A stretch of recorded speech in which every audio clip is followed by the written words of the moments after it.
Well, good afternoon. This is Cy Young. I'm so glad you took a few minutes to hang out with us. We've got really great information all day long here on the Black Business Network. So I want to make sure that you stick around, bring some friends, tell some folks about it, and you'll prosper in a lot of different ways. Prospering isn't always money, but it could lead to it. So make sure you do.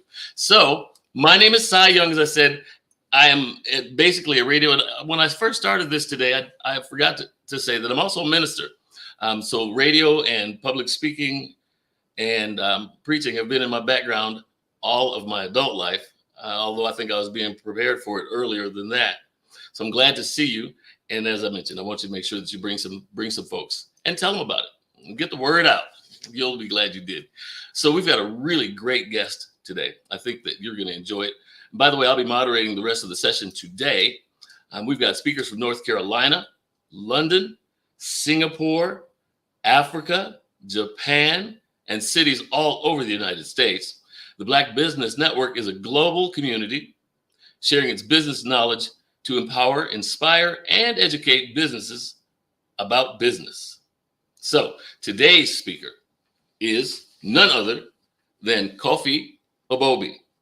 I want to make sure that you get a chance to hang out and get this guy's information, because you're going to really enjoy him sharing his story. So Kofi is a Ghanaian award-winning artist and designer.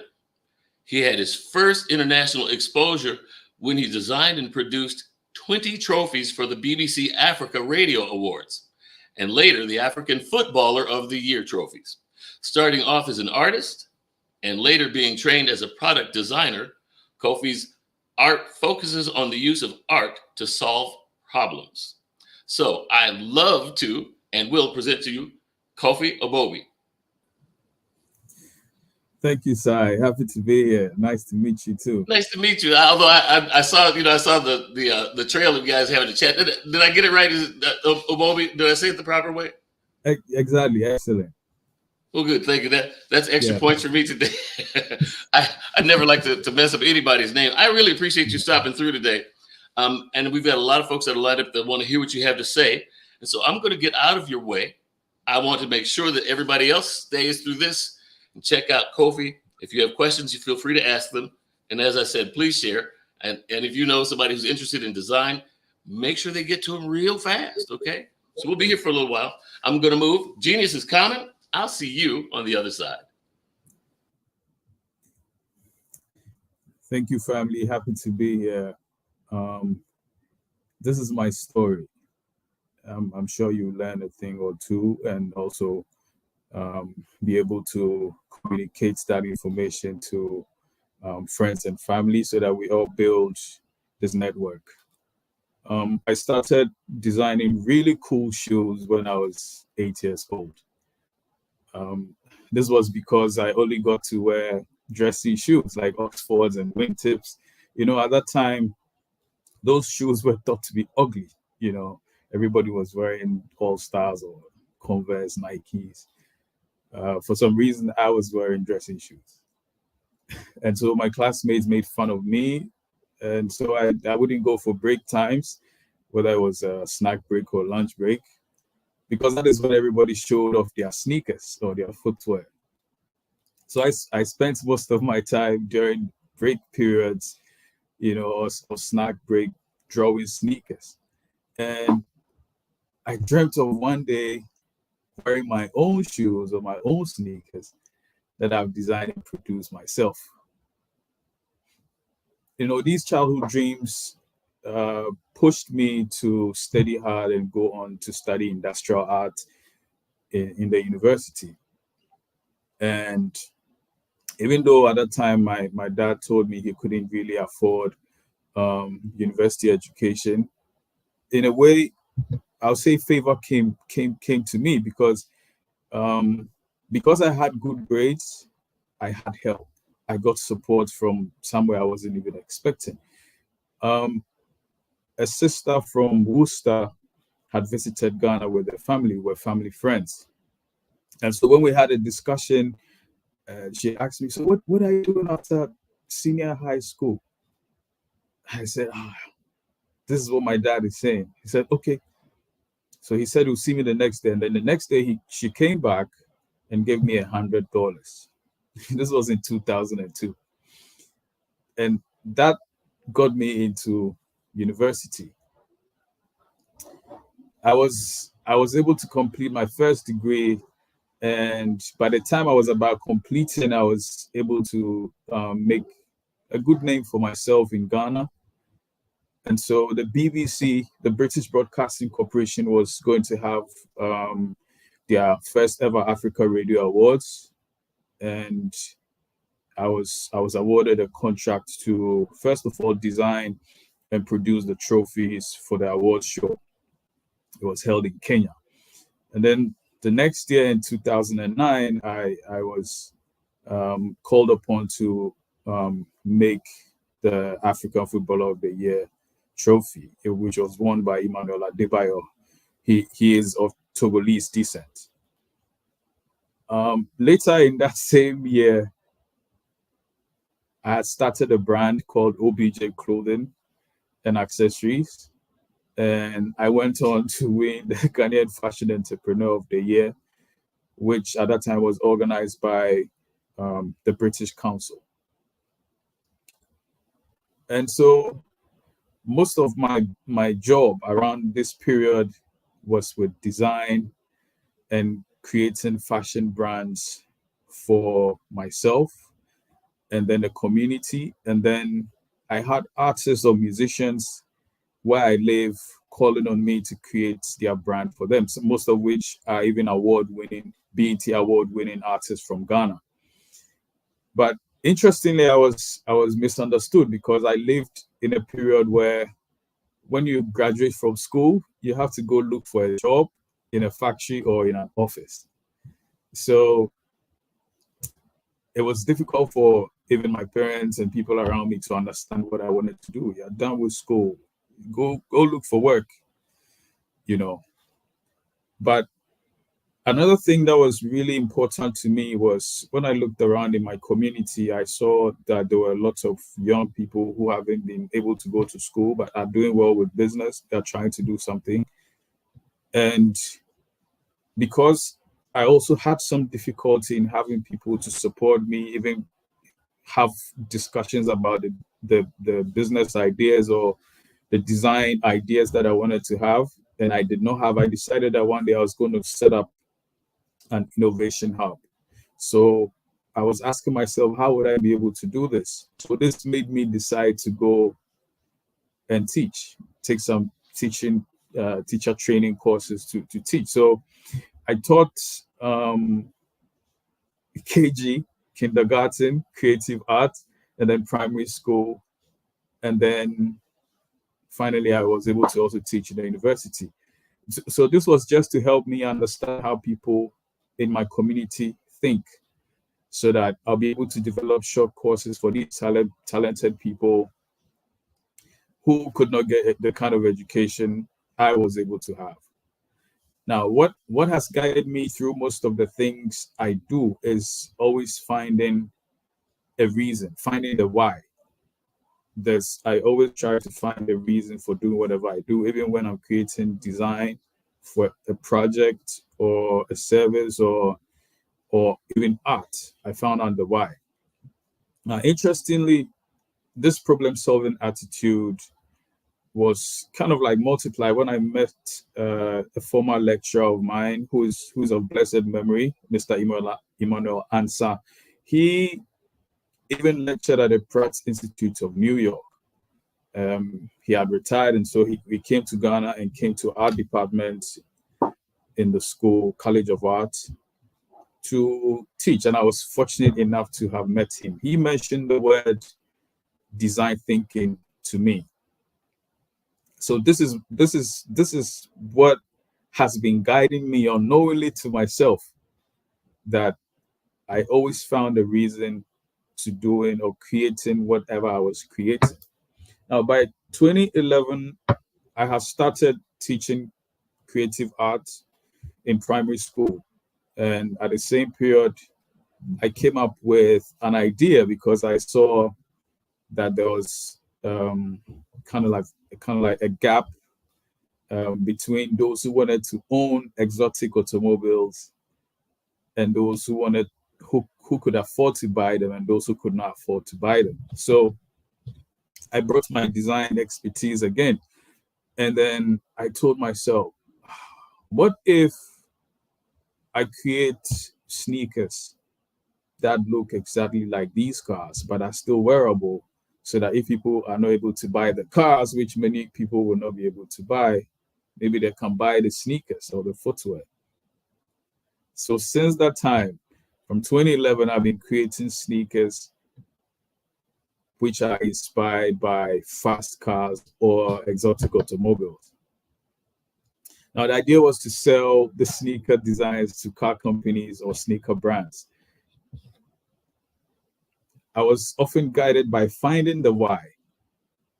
And that is what is embedded in design thinking. Like I said earlier, I did not know that I was being guided by this practice, design practice.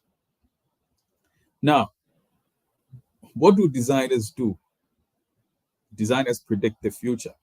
Designers predict the future because when you look up the word design, it means to plan. When you Google that, you will see plan. And so design doesn't mean drawing, or it doesn't mean anything too much like art or design. It actually means planning, you know. And so design thinking is a practice where you put the user or the person you're creating a product or a service for in the center of everything. It makes you empathize with the user of your service or your product, or whoever you're planning to create something for, the user or a market. So being a designer, you need to remove yourself, or if you have to think, you have to remove yourself from being a designer and put yourself in the shoes of the user. And then you'll be able to create something that is useful to the user. And so the reason why I wanted to set up an innovation hub at a point in time was because I realized that a lot of people in my community found it difficult to even have a place to sit to discuss great ideas. There was none. It was the same problem that I faced. So I decided to build a space to do that. And this idea, it has happened, but it is about 25 years in the making. I had that idea a long time ago, and it was because I did not have it. And I realized a lot of people might need it. And now it is serving the community. Young people, adults, everyone come in to discuss any idea, great idea, or any plans they want to have, even with education or whatever. They come in, parents come over, and then they speak with me about it. They have a place to sit, they have internet to use, and everyone is happy. Then why? It was because I empathized with people around my community. I'm also an NFT artist, and one of the reasons why I got into NFTs was I listened to one Professor McCloud who was giving a speech on the day I was graduating for my second degree, and he mentioned that there was going to be a technology where artists and creatives will be able to display their artworks in a 3D space. He did not mention metaverse then. This was like 2019. But I understood what he meant, and I got what he was saying.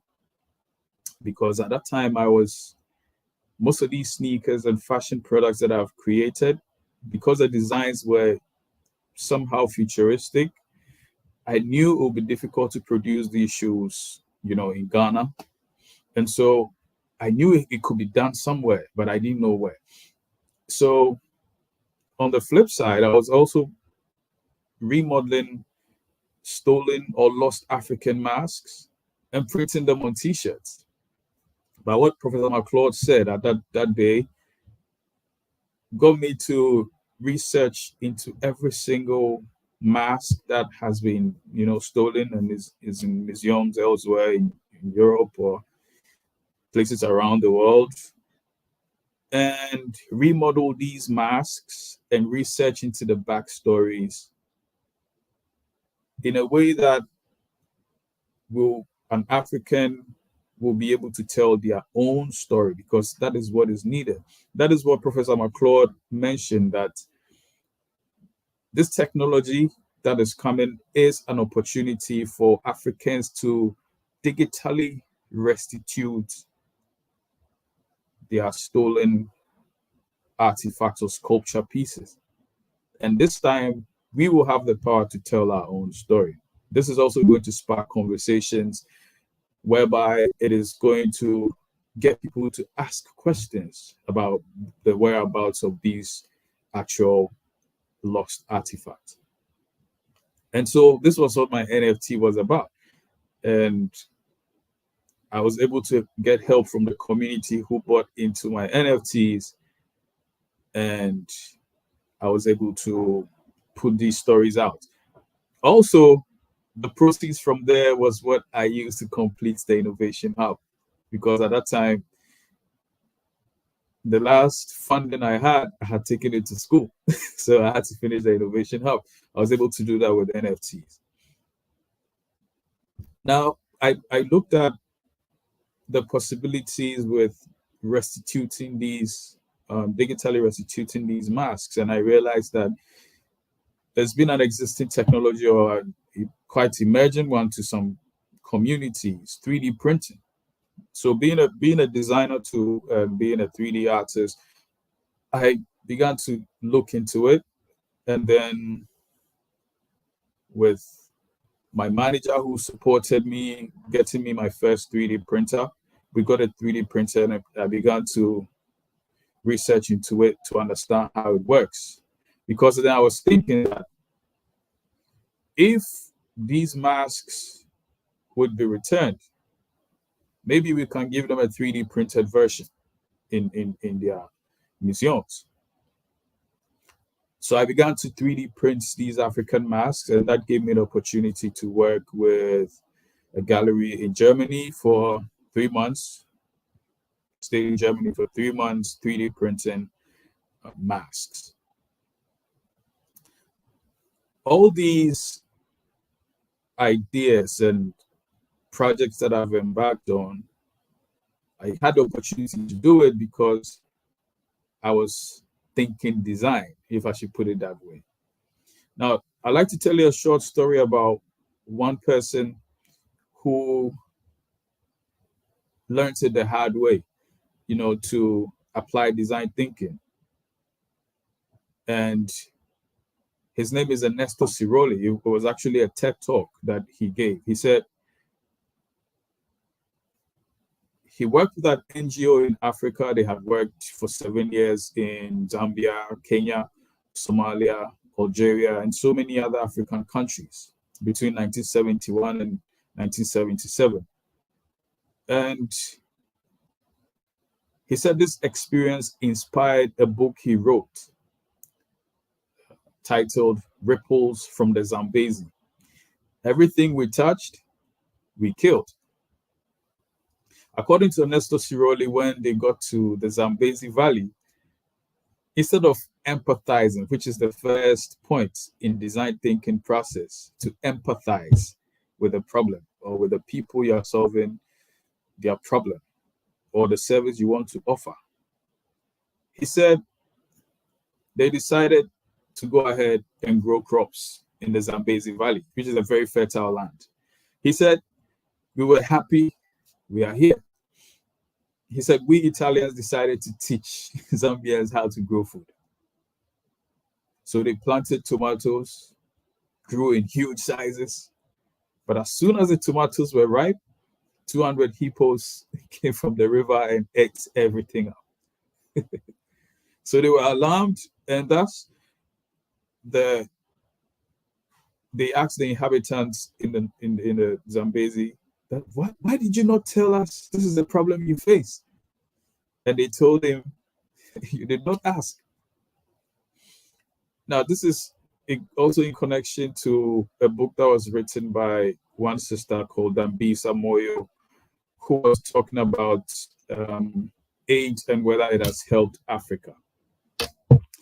She wrote a book called Dead Aid: Why Aid is Not Working and How There is a Better Way for Africa. She said in the past 50 years, 50 or more years, there's been 1 trillion in development related aid transferred from rich African countries to Africa. But the question is, has the assistance improved the lives of Africans? No. And it's like that in many other places.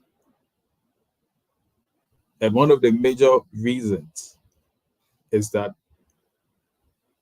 these funding do not actually go into the needs of the people. People don't empathize, with the problem before they try to solve it. Now, I've mentioned design thinking. Let's delve a little bit into design thinking, because this is what has guided me to do most of the things I've done, and so far has been able to help the community and myself and series of other projects that I'm working on. Now, design thinking refers to a set of cognitive, strategic, and practical procedures used by designers. Like I said, designers are not artists, or to design doesn't mean to draw, so it means to plan. So any innovator or anyone that plans can use design thinking. So these are design thinking are procedures used by designers in the process of designing. And to the body of knowledge that has been developed about how people reason when engaging with design problems. Design thinking is also associated with prescriptions for the innovation of products and services within businesses and social context. So, what is the process for design thinking? Like I mentioned earlier, the first point is to empathize. So, yeah, you have to empathize with the problem. So, at this stage, you have to do extensive research on those who will use the product or the service you want to offer. And this is where you have to understand the problem yourself.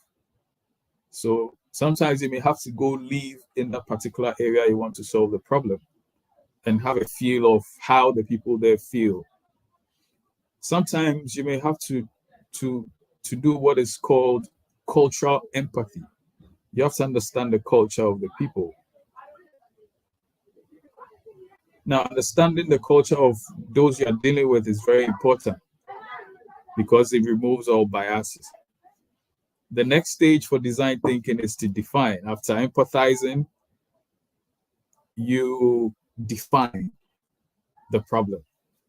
Most of the time, the problem you would have realized or you would have thought what's the problem would probably not be the problem. So this is when, based on your empathy, empathizing with the people or the problem, you define the problem. And this is where you collect data.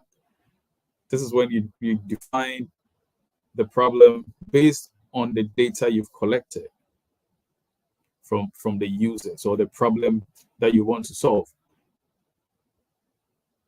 The next stage is to ideate or come up with ideas. So this stage, you generate as many ideas as you can. And this is where innovators and designers will come up with so many different ideas and so many ways to generate ideas. Now, at this stage, the best and the most effective thing to do is to think outside the box and removing all assumptions. The next stage is to prototype. So the first part is to empathize. The second part is to define. The next part is to prototype. Now, at this stage, after finding the best possible solution to the problem you've defined or identified, you make a prototype. Now, the last part is testing. The prototyping stage, this is when you test your prototype. Now, the great thing about design thinking is that it is not a linear process. It is iterative, or it is more of organic. You can actually jump to empathy again, or to ideation again, or to prototyping. if you realize that your testing is not going on well. So it is not a linear process. So based on your results, you can go back to any of the points in the design thinking principles that we've outlined. Now, all great innovators in music, in arts, in literature, science, architecture, game design, engineering, product design, UI, UX design, so many industries practice design thinking. And most of the big companies we are aware of, they do same. Google and the likes, they all do same. They use design thinking. They create products that are user friendly or products that have the user in mind. So I'll say that design thinking provides a solution-based approach to problem solving. And if you want to tackle problems that are ill-defined or problems that are unknown, you can use design thinking to reframe the problem in a human-centric way, creating many ideas through brainstorming sessions or series of other ways of idea generation, and adopting a hands-on approach in prototyping and testing. And you can always go back to any of the points to be able to correct your mistakes and then make sure you have the best product or service. So design thinking revolves around a much deeper interest in developing an understanding of the people whom you are designing or planning a product for or a service for. It helps one to employ empathy with the target audience. It helps you to question the problem, removing all assumptions or questioning assumptions and questioning implications. And it is a great tool for innovators and people who want to change their environment, who want to change people's lives, to come up with ideas to help themselves and their community. Design thinking, amongst other great problem solving ideas, is key in this era we are in, when we look at disruptive technologies and how they affect so many different lives. Personally, it is something that has helped me.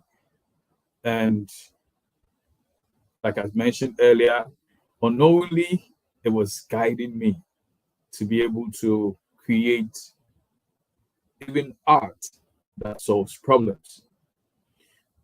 And so I'd like to invite you to take some time and do some research into this design thinking module or principles to be able to help you to move your business to the next stage. It is not only for designers, it is for everyone who wants to change people's lives with their product or their service. So I end my speech here. I'd like to thank the lady that gave me $100 in 2002 to be able to go to university, Ruth. She lives in Worcester. That changed my life. And for us to even have that kind of conversation, for her to even ask me, what do you want to do? You're done with school. That was a great question to ask. And then I also like to thank one other sister again, Kashmir Patterson, who introduced me and taught me everything about NFTs. And she single-handedly, helped me to create my wallet, walked me throughout sharing my screen. She could have told me to continue to share my screen whilst I was showing her my seed phrase, which is something you should never give out. She asked me to stop sharing my screen. I remember that so well. I'd like to thank her too. I'd like to thank my manager, who has been very instrumental, got me my first 3D printer, and also goes into so many different discussions with me concerning certain decisions I have to make with design and art and so many other things. I'd like to also thank Nicole for connecting me to the Black Business Network, and also to Dr. Kelly and the team for making this happen for us to also share, I'm sure, an idea that some of us already know, but just to throw light on it and, help some of our brothers and sisters who may not, have this knowledge to take a look at this idea and use it to turn around their businesses. So thank you very much.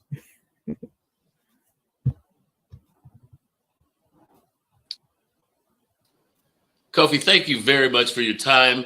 Thank you for sharing your experience and your background. And you did something. I was trying to get it all in, but the head is only so big. It's a big head, but I'm trying to get all the information I can.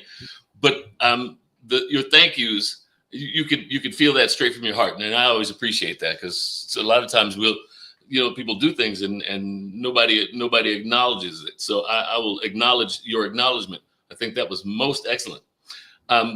If you're not in a hurry, I have a couple of questions. Not anything earth shattering. So you said she gave you $100 to go to university? Yes, that 2002. She asked me, "You're done with secondary school. What are you doing?" And I said, "So I said your uncle. So that's my dad. So we're family friends. So now we're like family." So I said, "Your uncle says he can't afford." I was like, she's like, "Really?" She's like, "Yes." I was like, "Yes." And she said, "Okay, I'll see you tomorrow." She comes back and gives me $100.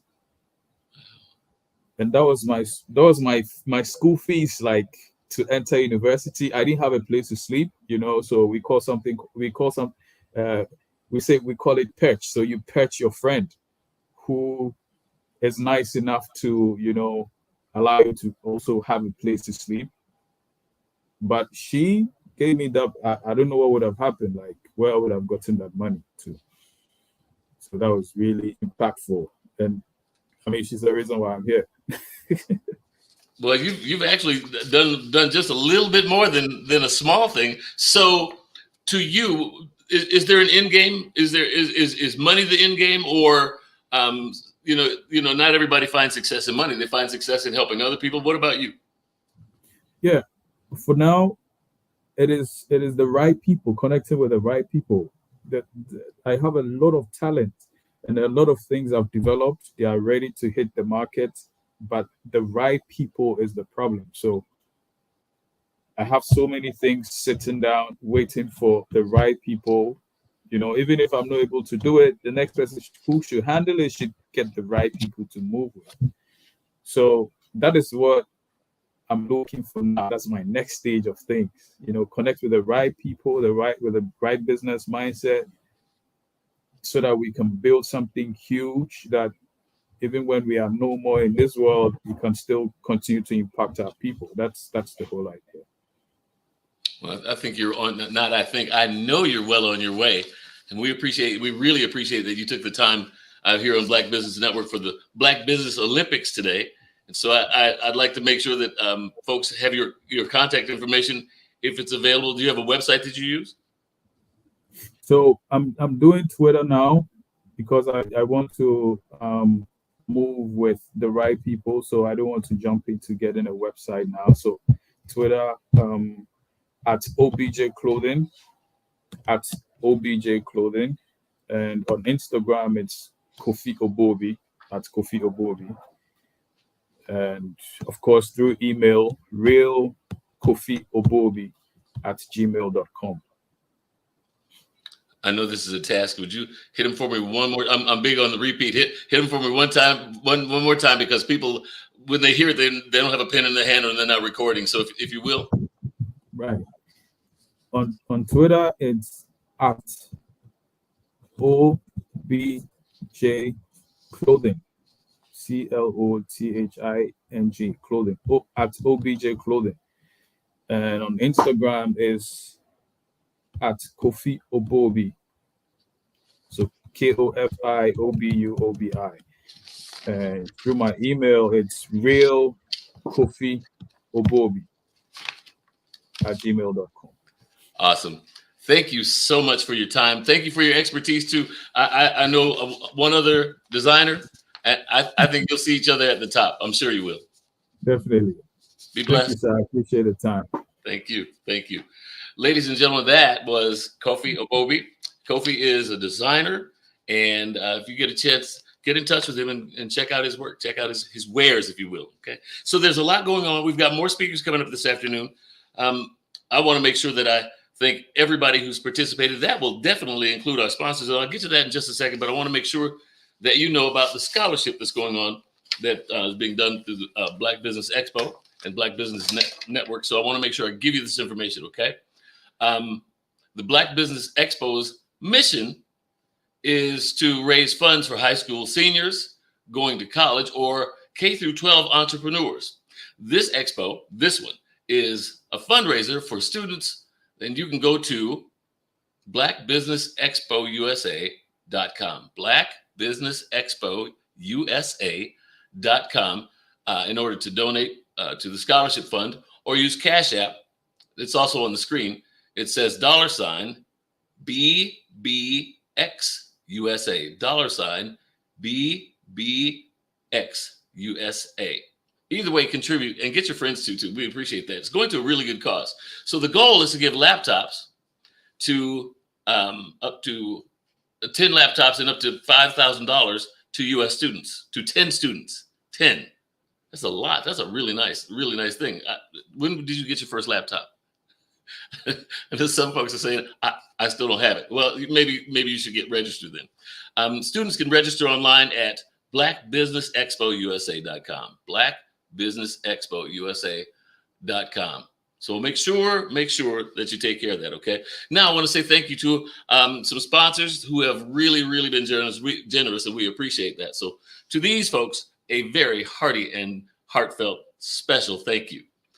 First Atlantic Insurance Group, Creative Force Solutions, Creative Force Studios, First Financial Securities, NC 100, Carolinas Virginia Minority Supplier Development Council, The Breathing Experience, Margie McLean Foundation, Work the Thing Supplements, B.H. Smith and Associates, Live Shackle Free, Live Shackle Free, Nubian Media, Black House Media Group, 5-Star BDM LLC, Black Multiverse Enterprises, Technicole Consulting, Carthon Consulting Group, Lotus Rich Ignites, Uniquely Different Enterprises, Career Communications,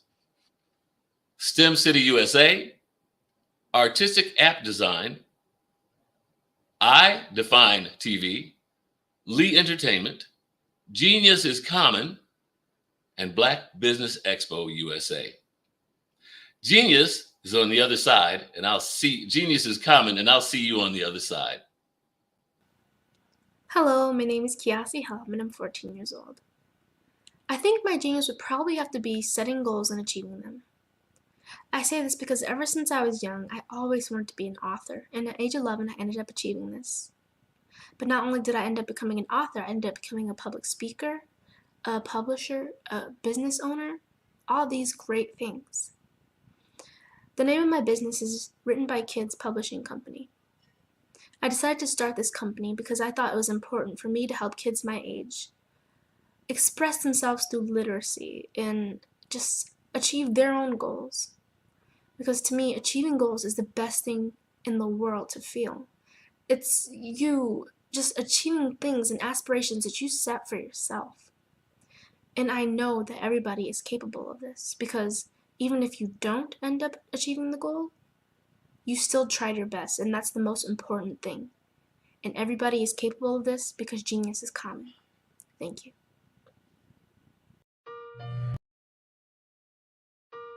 Hello, this is Israel, and I am CEO of Daydreams Interactive and author of Princess Planet. So, genius is common, and as a kid, I love to daydream. Even as an adult, I love to daydream. And when my daughter became 6 and loved princess characters, but we just could not find the diversity that showed her, we created our own characters. So for instance, you have Princess Nulu right here. Princess Nulu is from Uganda, and her genius is that she loves to take care of animals. She can actually even listen and hear what they say. And then we have Princess Isabella right here. Princess Isabella, she's from Cuba, and her genius is biochemistry. One day she hopes to eliminate disease. Then we have Princess Nia right here. And Princess Nia is based off of my daughter. And she is what she wants to be, the greatest dancer alive. So that's her genius. So what's your genius? My genius is my imagination. Genius is common.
Black business.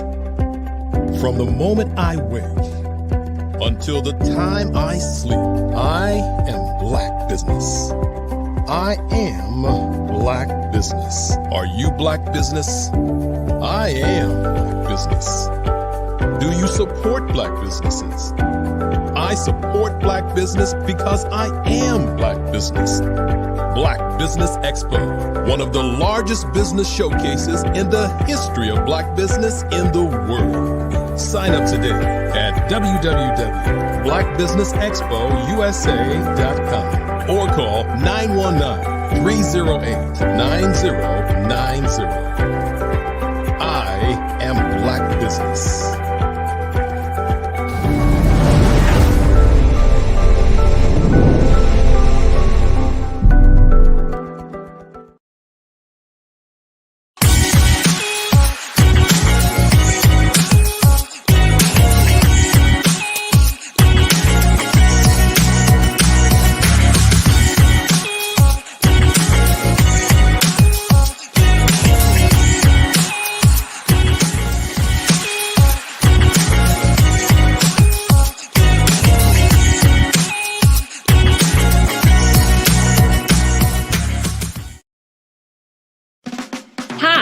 I'm Dr. Madeline Ann Lewis, host of the Success for Women show, which airs every Friday at 7 p.m. Eastern Standard Time. Our mission is to help women accelerate the path to success. Women in the workplace, women in business, and women who aspire to become business owners, live their dreams, and reach their goals. So join us Friday at 7 p.m. Eastern Standard Time.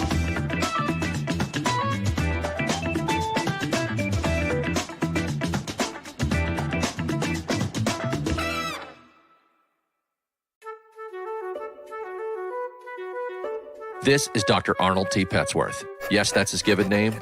No, don't look into it. He's the owner of Petsworth Vet World, a veterinary clinic in Hopton, Connecticut. His patients include dog, cat, turtle, cat, turtle, frog, hamster, fish, Goldie? dog, and this alpaca. Due to doctor-patient confidentiality, we can't tell you their names. Business at Vet World was steady, and then quarantine hit. Neighbors on every lane, drive, and even a few cul-de-sacs brought new four-legged friends into their homes. Bunnies. Bunnies. You guys are so cute. Bunnies. You are so cute. Bunnies. You're so cute. Bunnies everywhere. A lifelong lover of Laporte, Dr. Petsworth welcomed these new patients with open arms. Hi, how you doing? How is she? Did you meet Jackie? Jackie, Barbara, Jackie? This is Betsy. The only problem? Okay. There were more appointments than he could manage. Yes, I'm gonna get to you. Give me a second. We're gonna get you in real soon. Don't worry, all right? And then...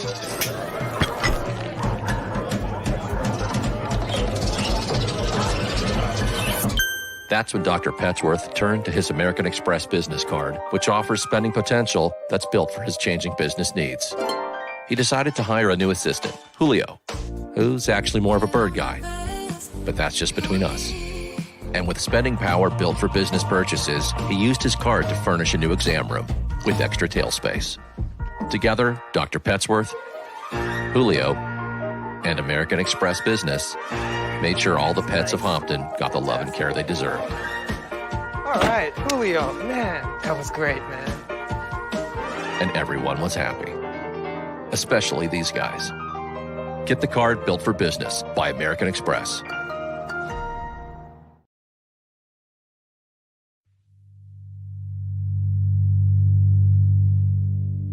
So what we have to do is when we get in a spot, we need to create some spots for us. That's the main thing. We need to be able to be in a position where we're able to create those spots for us. For me, being an entrepreneur, I'm not just going to get a business and then leave you sitting high and dry. If you ask me some questions about entrepreneurship, I'm going to give you as much as I've received. I've seen people who made it, and then when you ask them, it's like, okay, now you have to pay me for the information, the same information I got for free. We probably in totally different cities. There's no way that we're going to bump heads or anything. We're not competing. Bring me up with you. And so I just think that whatever education that I have, then I need to be able to give that to my own as well. So create the spots. You can create the spots when you get there.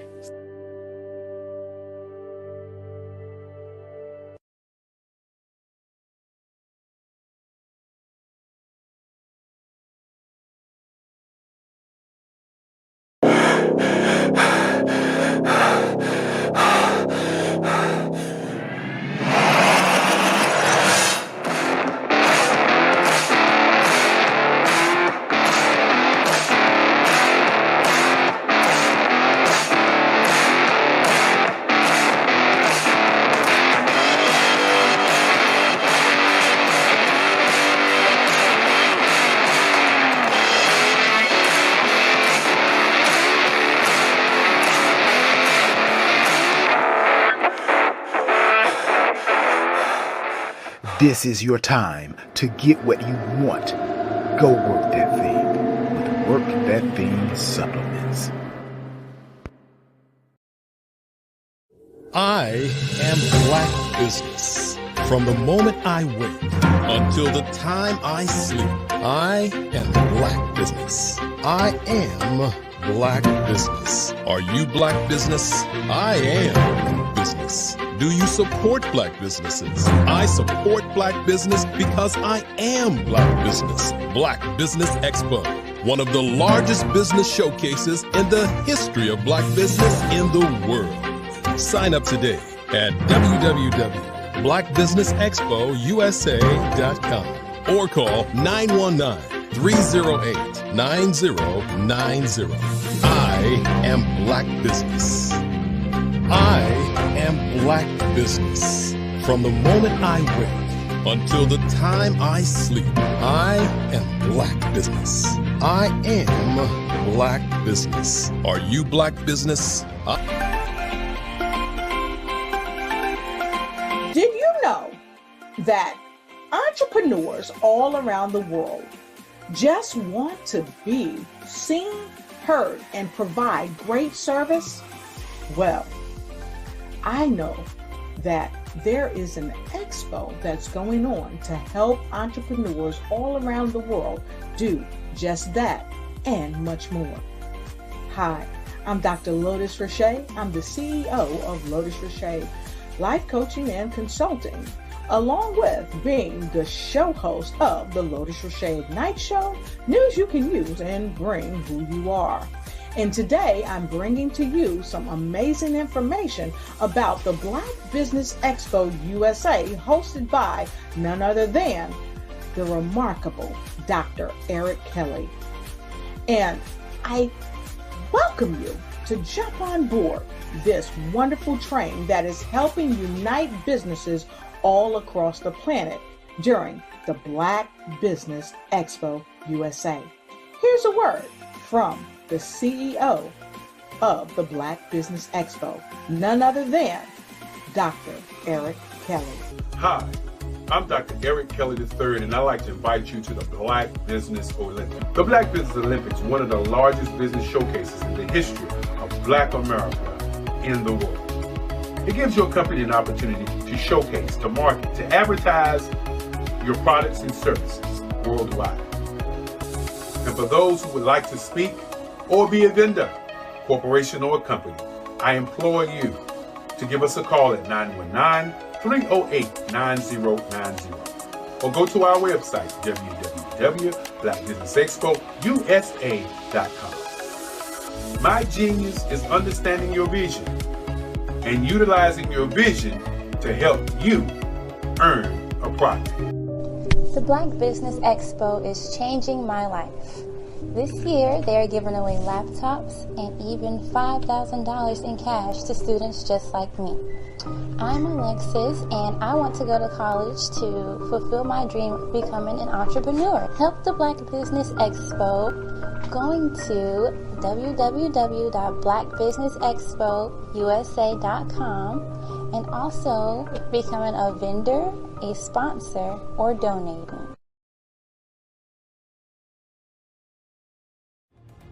I am Black business.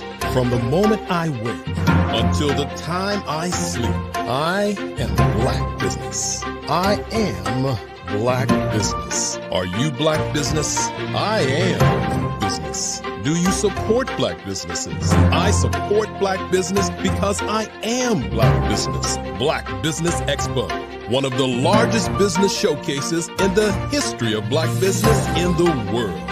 Sign up today at www.blackbusinessexpousa.com or call 919-308-9090. I am Black business.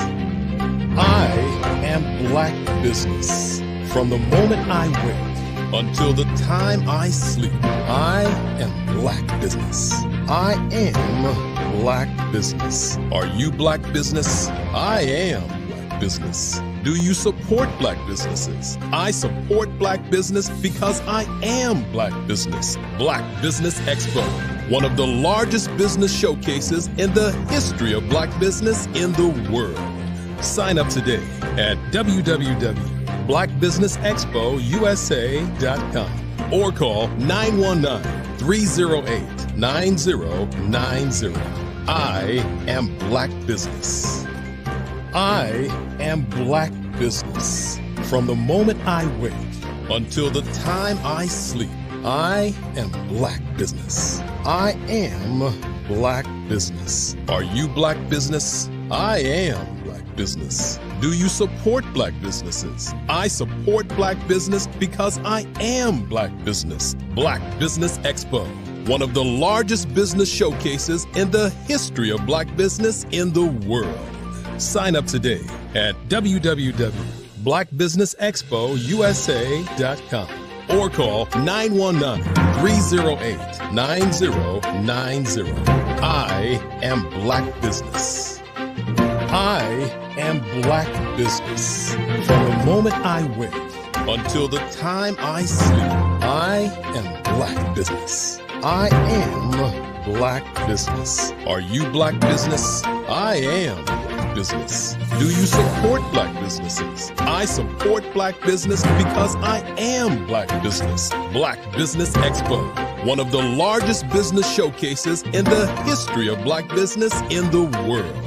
Sign up today at www.blackbusinessexpousa.com or call 919-308-9090. I am Black Business.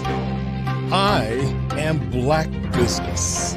From the moment I wake until the time I sleep, I am Black Business. I am Black Business. Are you Black Business? I am Black Business. Do you support Black businesses? I support Black business because I am Black Business. Black Business Expo, one of the largest business showcases in the history of Black business in the world. Sign up today at www.blackbusinessexpousa.com or call 919-308-9090. I am Black Business. I am Black Business. From the moment I wake until the time I sleep, I am Black Business. I am Black Business. Are you Black Business? I am Black Business. Do you support Black businesses? I support Black business because I am Black Business. Black Business Expo, one of the largest business showcases in the history of Black business in the world. Sign up today at www.blackbusinessexpousa.com or call 919-308-9090. I am Black Business. I am Black Business. From the moment I wake until the time I sleep, I am Black Business. I am Black Business. Are you Black Business? I am Black Business. Do you support Black businesses? I support Black business because I am Black Business. Black Business Expo, one of the largest business showcases in the history of Black business in the world. Sign up today at www.blackbusinessexpousa.com or call 919-308-9090. I am Black Business. The answer to this question is yes, I am, and yes, I do. Good afternoon. My name is Cy Young. I am really glad that you are hanging out with us and you've brought some friends. And if you haven't, you should. Let them know what's going on so they don't miss any of this really excellent information. So far, so good, or so far, so great. Now, coming up, you're going to enjoy our next speaker. I don't know if they actually have pulled these folks from the Psy playbook, but some of these subject matters, just a little bit personal. I think you're going to really enjoy Dr. Ivanka Farabee. I think you're going to enjoy the subject matter. So let's see if we can bring her in there and we'll have a good time with her. So we'd like to thank her for coming. Dr. Farabee? Hello, can you hear me? Oh, there you are. Hi, how are you? I'm excellent. How are you? Excellent. Thank you so much. I'm so happy to be here today. I'm glad you're here because when I was reading your subject matter, and I had to take a moment. Wait a minute. How do they know? we have a tendency to personalize everything. So right. I want to say thank you. And let me share with the audience, if I can, a little bit about you, okay? Sure, thank you. So her passion for helping people find joy and satisfaction in life was inspired by the downturn in the economy, as well as from the grief of fear, confusion, failure of her marriage and health, and the failure of business endeavors. As such, she began to overcome these difficulties through intense research and determination to get to the other side of these adversities, including anxiety and depression, to arrive at a point of positive positive transformation by utilizing life's many transitions. Mhm. I would like to introduce to you Dr. Ivanka Farabee. Nice Thank to you have so much. you. Thank Thank you. you so much. I'll see you on the other side. Genius is common. I forget that part. Genius is common. I'll And see we'll you see you on the other side. Thank you so much for that very warm welcome. And thank you for the time that you've come to experience the Black Business Olympics with us. And you will not, I'm sure you haven't been sorry and you won't be sorry of the a great wealth of information that is available through this network and the commitment. And thank you, Dr. Eric Kelly, for your invitation once again. But what I would like to do in this time together, if you could imagine spending your entire life building a life based upon blueprints that other people built for you, people that you love very much, and they love you and they mean the best for you, and you build your life on these blueprints, only to later on have everything fall apart, everything crash down, shattered, broken glass, broken rock, completely unrecognizable from the facade that you built. My name is Dr. Ivanka Farabee. Today, I'm a master empowerment coach. I'm a #1 international best-selling author. I'm a speaker. I have a television show that reaches millions of people around the world, and I've had it for some time now, a few years.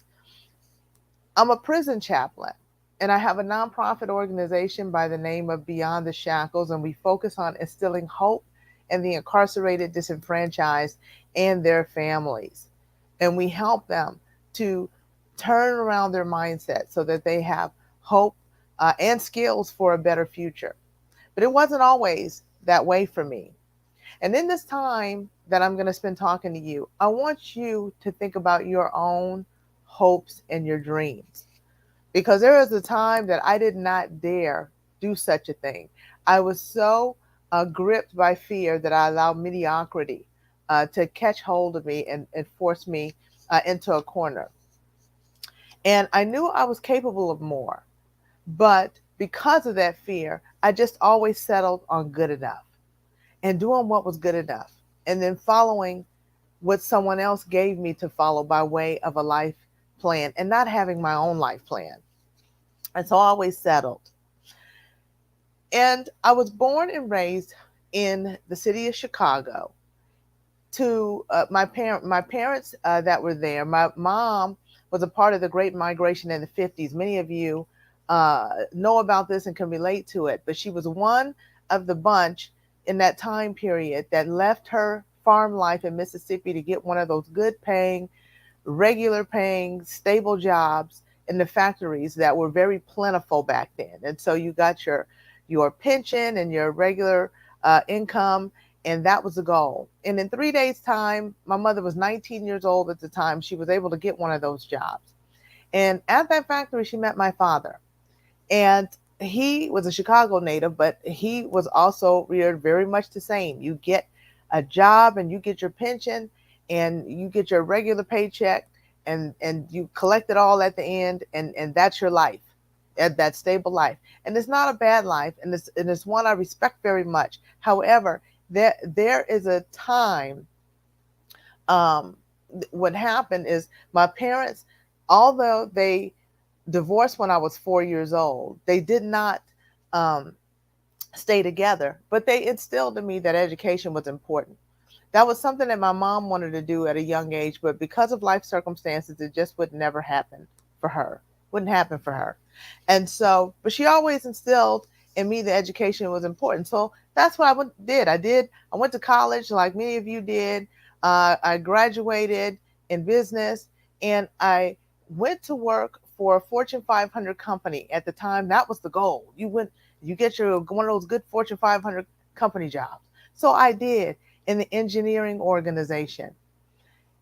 And nobody was more proud of me than my mother. She couldn't brag to enough people about this. But there was one problem, is that I hated the place, hated it. Was nothing wrong with the job, but I knew nothing about myself. I'm nobody's engineer, let me tell you. Nobody's engineer. Yet there I was. And I was struggling in that job, and it wasn't the best for the company or for me at the time, but I just didn't understand where my place was. And I remember one time going to visit my mother, and I told her, I said, you know, I got to do something different. I've got to find another opportunity that's better suited for me, because this is for the birds right here. This is not working. And I remember my mother being mortified. She was like, you listen to me. You are going to hate every job that you have. It's called work for a reason. Hello? So you get in there and you go work for that company, do the best you can, and get them people to pay you as much money as you can get them to pay you. And so that's what I did. And I understand at the time, because this was the 80s, in the early 90s, there wasn't a whole lot of talk as it is now about having a purpose and a life plan and achieving destiny. And we didn't know about all that, you know, and there wasn't a whole lot of discussion about it in many circles. So I just did what everybody taught me to do. And that was to settle for mediocrity once again. But what was happening in me, I always had these entrepreneurial endeavors. And then I even learned not to express them, because they were always discouraged because of the risk that was involved with business, particularly with my father. My father was not about no entrepreneurship. He was about getting there, because my parents, they stayed at their company for 40 years. Even as divorced people, they stayed at those companies, 35 years for my mom, 40 years for my dad, and everything went as planned. They got their pension and Social Security and all that good stuff. And we all know that times have changed. You know, you're hard pressed to find a pension these days. They exist, but they're very, very rare. But I never understand or had a life plan for myself. So I always went along with the status quo. So what I ended up doing, I eventually ended up in sales, which was a lot better. It was a lot more palatable for me. It fit my personality better, and I was pretty good at it.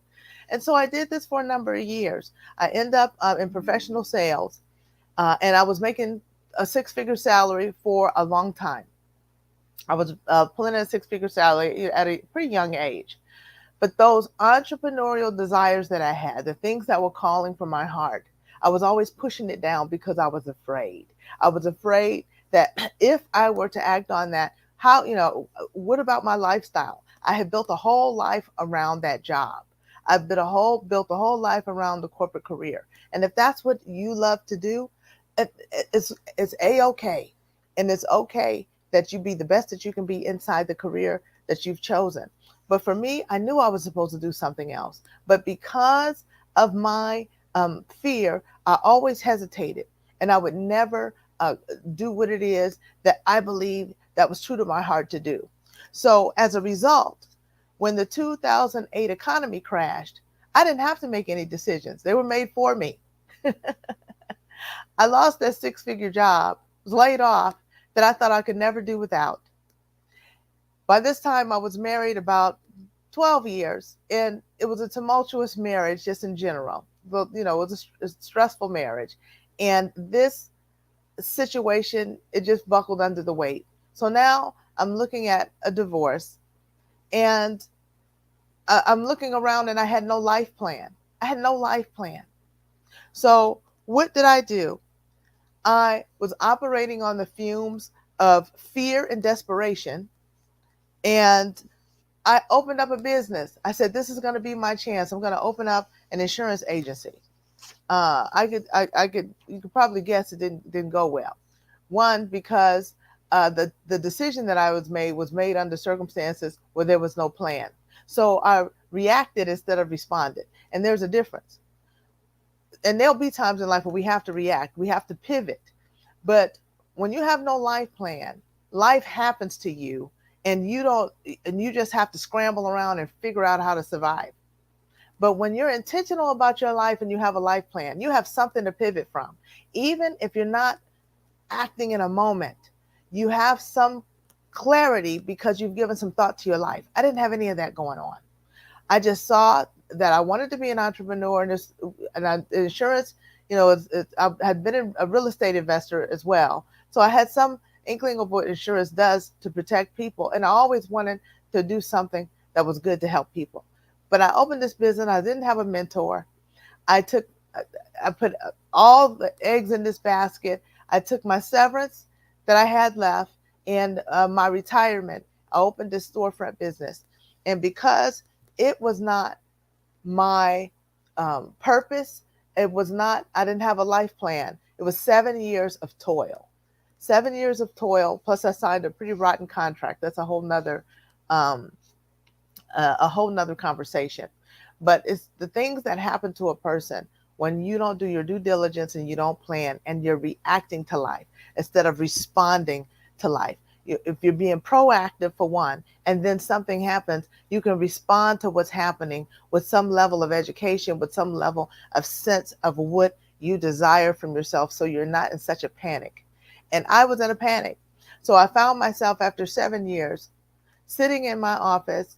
I had laid off every employee I had. I didn't have a penny to my name. And because of the struggle, I was facing eviction, not only in my business location, but in the place where I lived. And I ended up having a circumstance that would change everything for me because I was paralyzed. Sometimes when you don't have a plan, you don't know what to do. It will cause you. You heard of fight or flight or freeze. I'm a freeze person. So I was just in the bad situation, not knowing how it would get out. I didn't have an exit plan.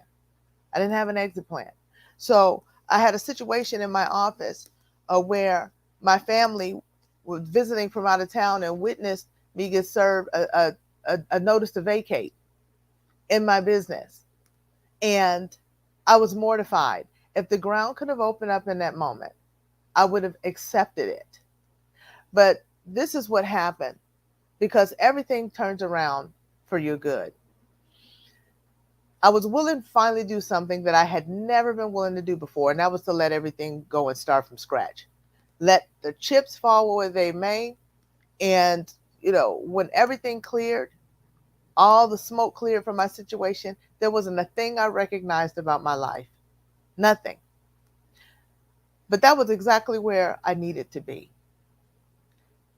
How many of you know that when you let go, the most beautiful masterpiece can be erected from the rubble of your life? The most beautiful thing. What it caused me to do is take stock of my life. What is it that I want? What was important to me? What were my values? What did I really want to do? How did I want to serve?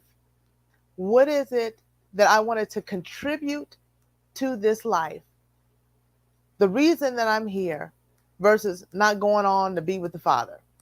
Why are you still on this earth? It caused me to look at that. And Wayne Dyer had it right when he said, when you change the way you look at things, the things you look at change. And I really thought about it. You see, my mom and dad, they weren't wrong for trying to steer me toward safety, and toward those. That's what good parents do. They just want you safe. They just want you stable. But what they were not privy to was that my destiny had already been established before I was a glimmer in my mother's eye.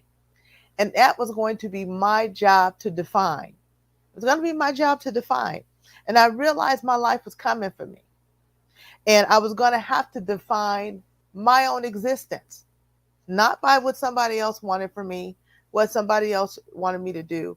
Who was I, and what did I want to contribute to this earth? What did I want to contribute? And what I realized is that my life models were all broken. And they were broken because I built them on blueprints that were not informed by the hopes and dreams that were in my heart. And when you have faulty blueprints, you have broken models that produce broken outcomes. Whatever you start with, whatever is what you're going to end with.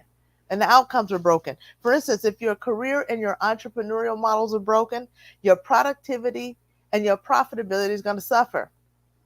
If your relational models are broken, your family and your friendships become fragmented.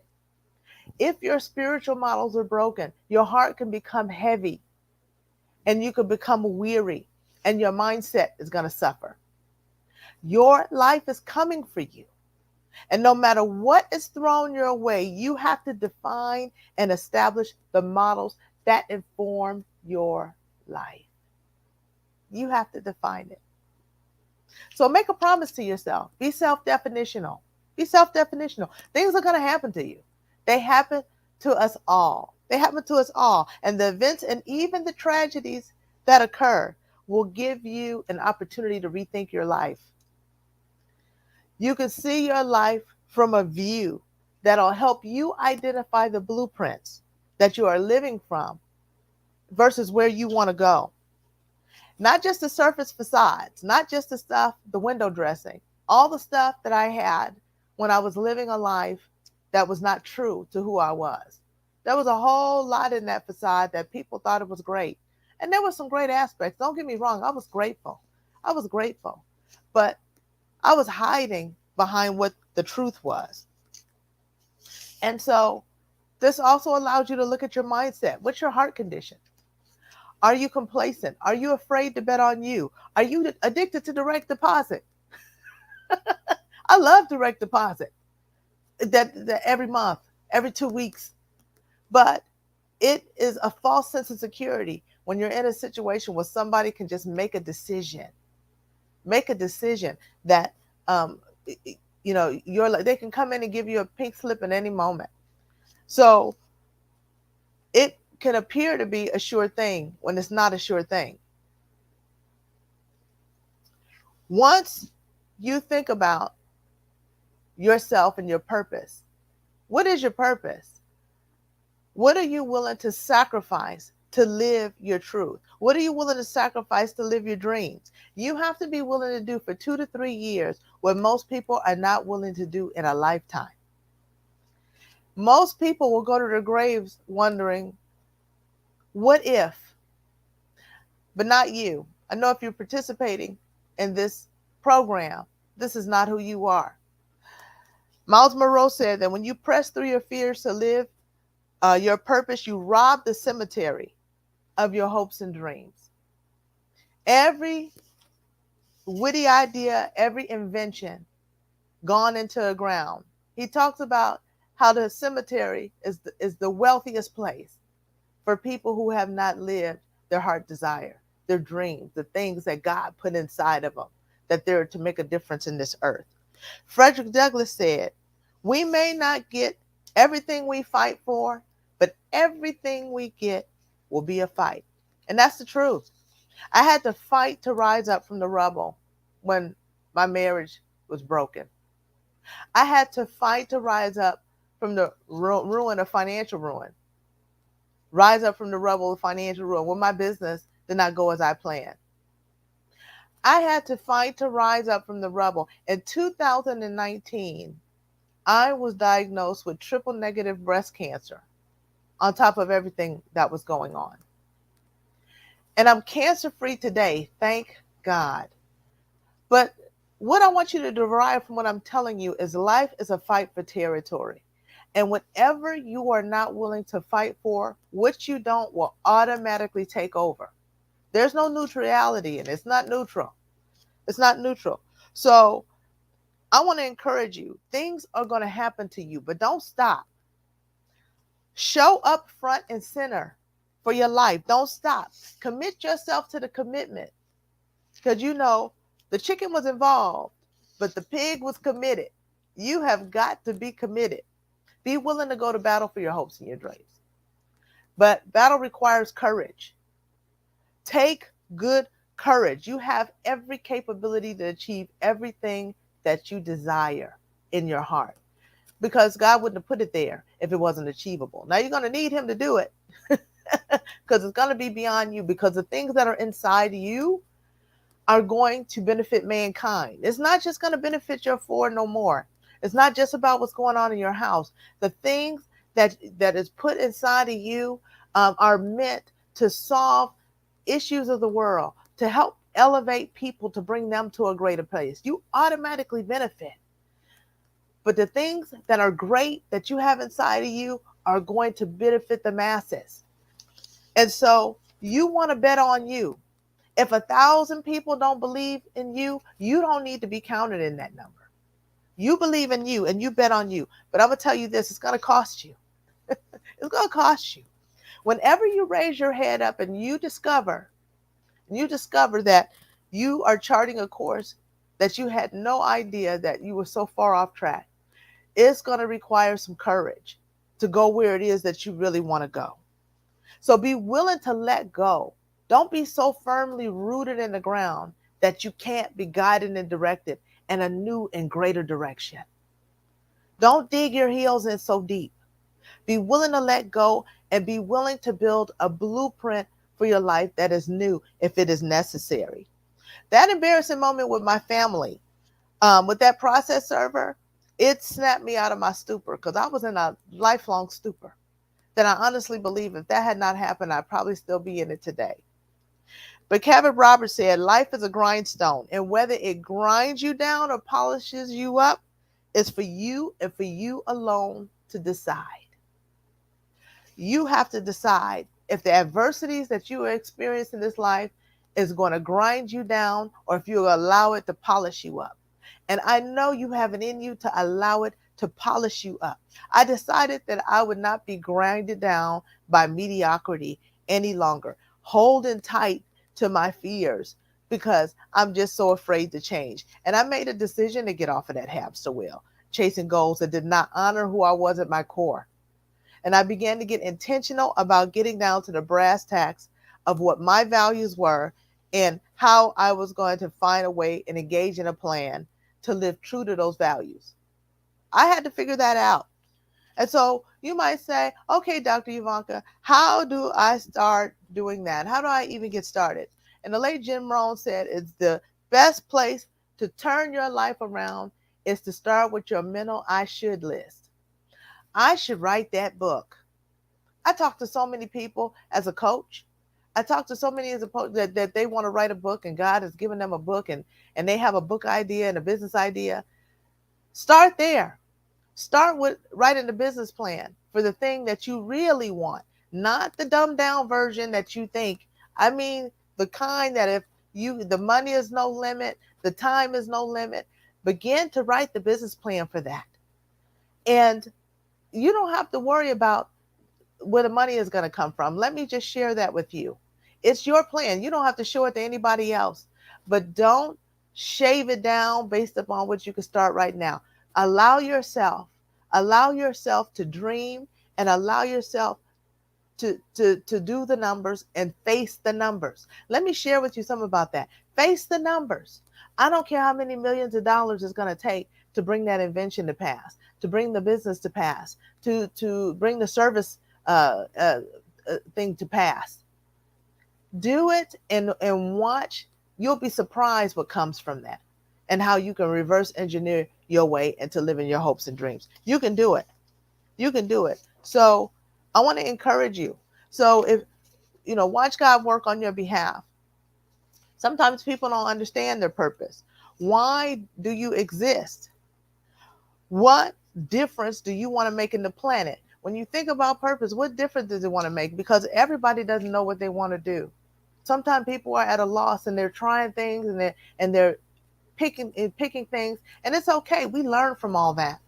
And don't worry about the business that already failed and you already lost. I understand the fear in wanting to rebuild, and it takes time to heal. But get back on the horse and think about your purpose. And your purpose, to give you some idea, if you don't know, is where your purpose is where your purpose is where your passion and your unique giftedness intersect.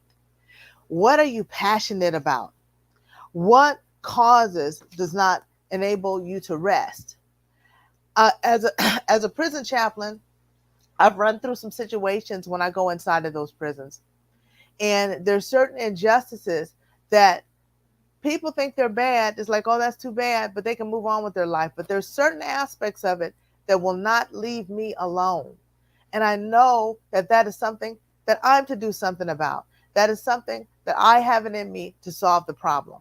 And many of you have that inside of you too. If you could meet any need in the world, what could it be? What is the thing that causes you not to get easy sleep at night when you think about it. When you think about it. Some people, it's clean water.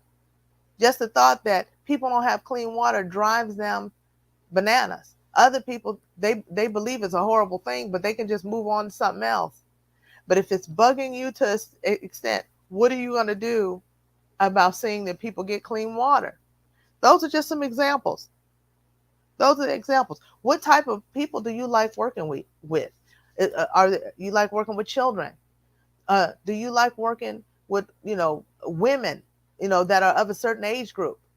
Do you like working with the elderly? Me, I love working with women over 40, but also I love the elderly. Me and the elderly, we got something. I love them. But if you put me in a room with a bunch of kids and try to get me to teach them and tell them about anything, I'm trying to run the other way. I love children, but I am not gifted for kids. Some people, I see how gifted they are with children and how they're able to connect with them and relay information and simplify things and make it so clear for the kids. Because if you want to know if you're good at teaching anything, get in front of a group of 5-year-olds and let them get to asking you some questions. I know how to stay in my lane, but think about that. What group of people do you like working with? And when it comes to giftedness, what abilities do you have that people tend to compliment you on? Or you make it look easy when it's difficult for other people? And what single word describes the area that you're most passionate about? Because here's the thing that's important about giftedness, and this is where I got stuck for a long time. Just because you're good at something doesn't mean, you have to be passionate about it as well in order to establish a blueprint for a sustainable business or career. You need to be passionate about it because there are things, we've lived a lot of life, right? There's things that you've learned how to do and you become good at, but you're not necessarily passionate about it. Like me, for sales. I did sales for over 25 years. I'm still doing aspects of it. But am I passionate about sales? No. But, when I think about Zig Ziglar and I think about other famous trainers and sales professionals and motivators, they're passionate about sales. What are you passionate about as well as what you're good at? What are you good at that you're passionate about? You can't forego passion. You can't forego passion because it's a good idea your purpose lives where your passion and unique giftedness intersects, where they come together. Now, once you understand your purpose, what are some of the obstacles that will keep you from living your hopes and dreams? This is what I see a lot of time in my coaching practice. This is what I see that stops people. One is the fear of the unexpected and uncertainty of outcomes. What if I lose all my money?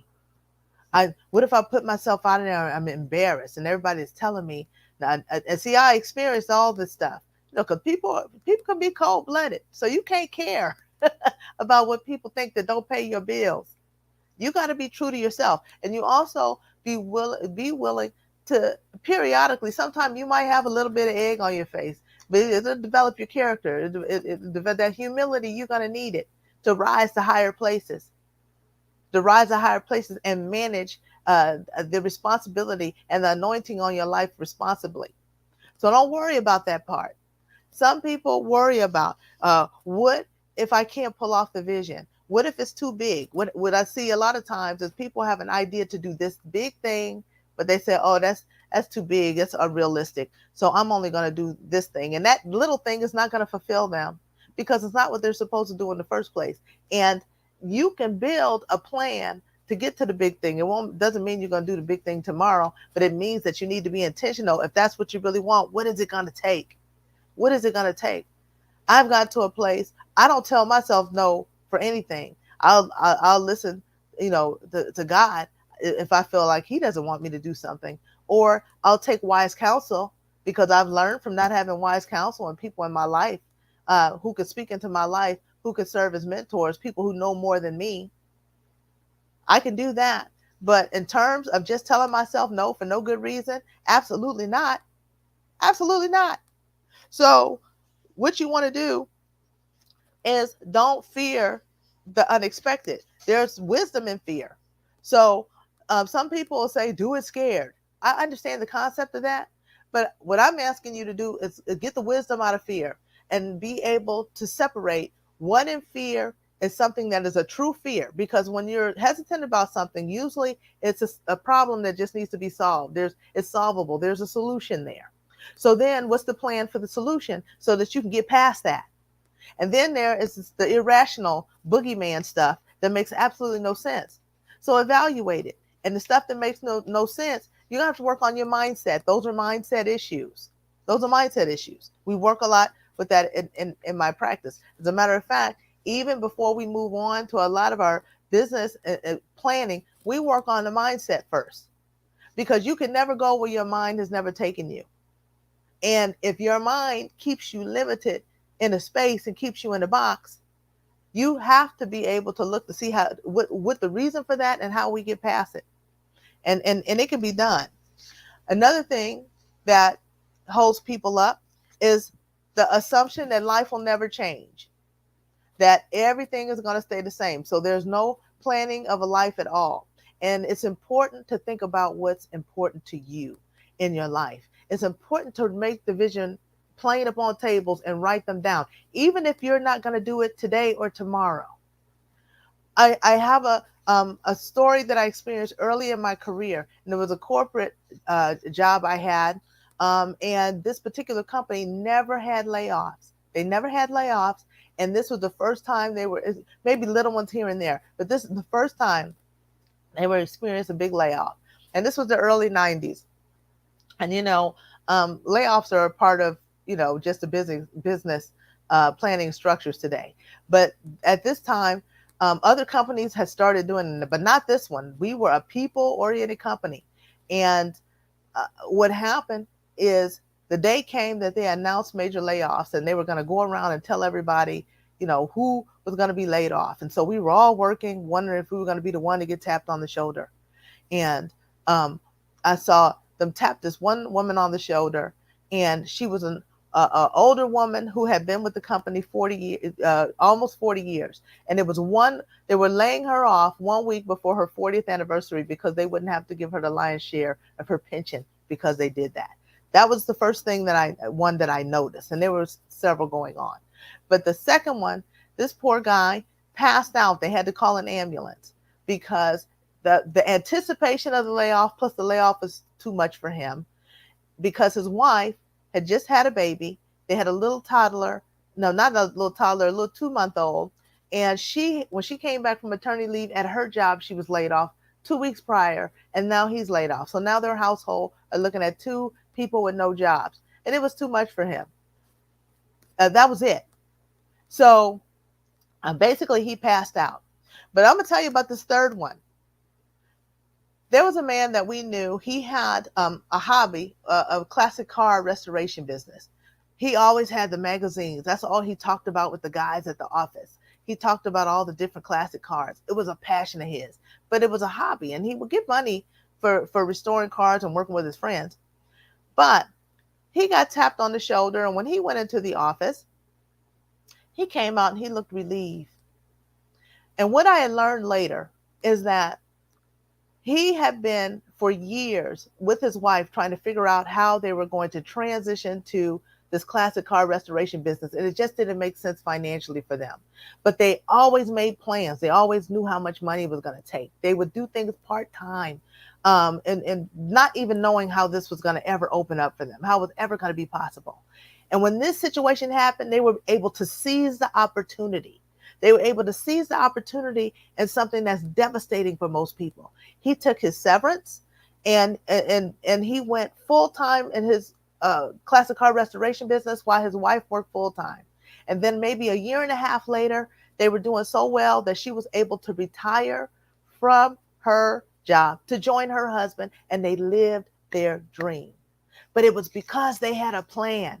They didn't know how they were going to do it. They didn't know where the money was going to come from. But you better believe when the so-called tragedy happened, that was an opportunity that they were able to respond to, and they didn't have to react and scramble around like most folks and like I've had to do in those situations in the past.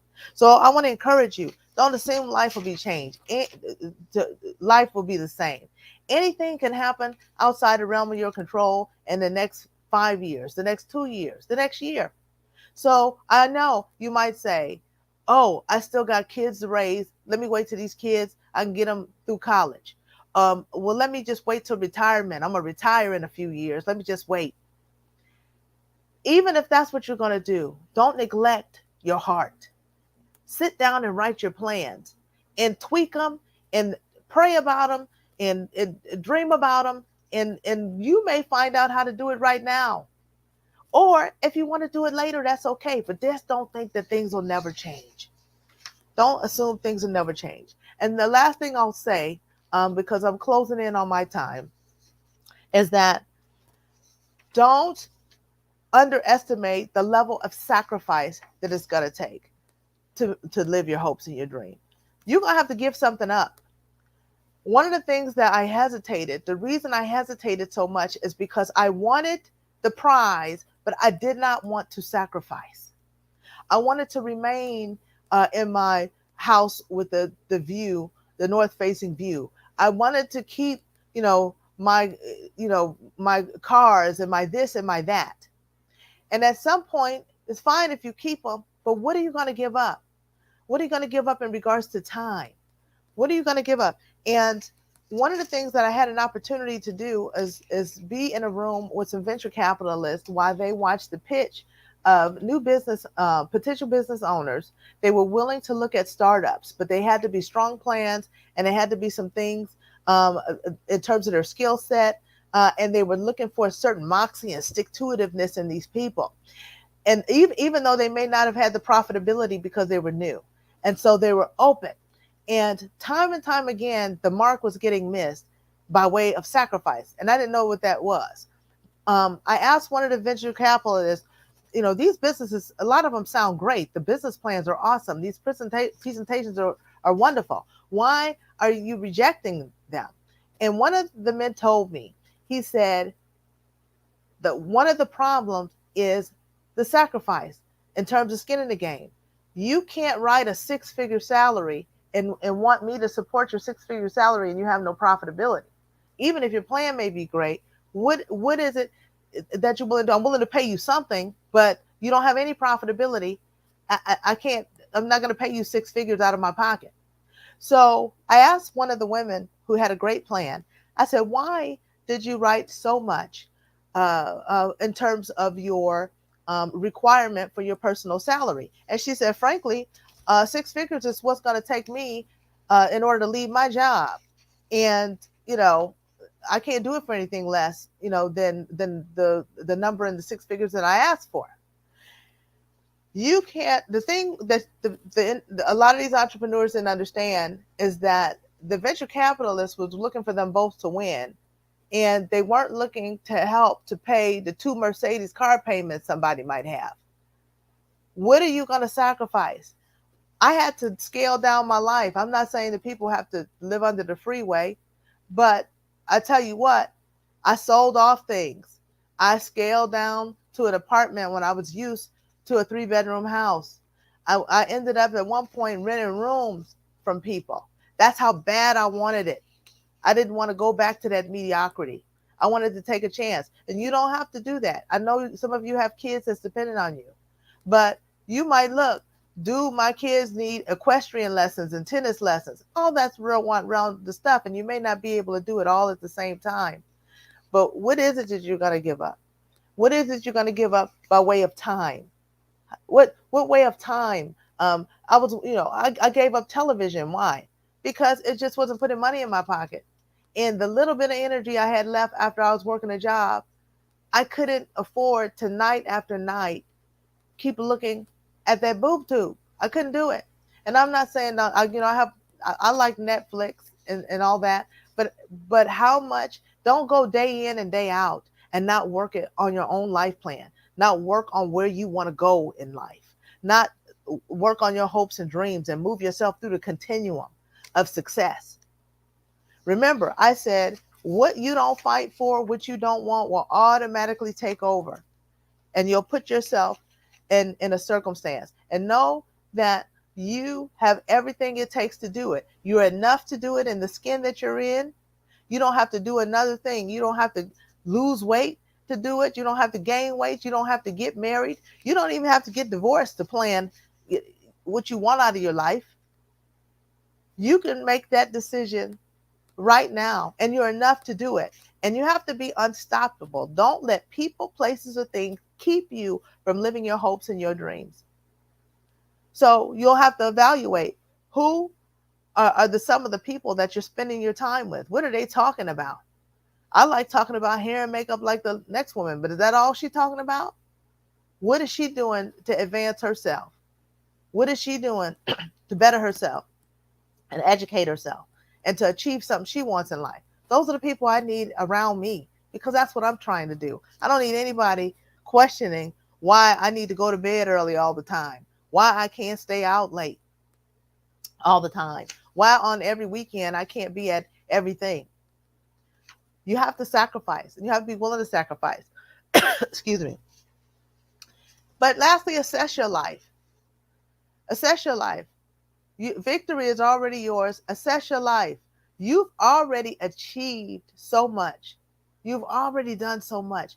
And celebrate that. You've survived the worst of it. Whatever bad thing happened to you, you're still here. You're still here. It's okay to assess your life and appreciate where you are. Excuse me. Appreciate where you are.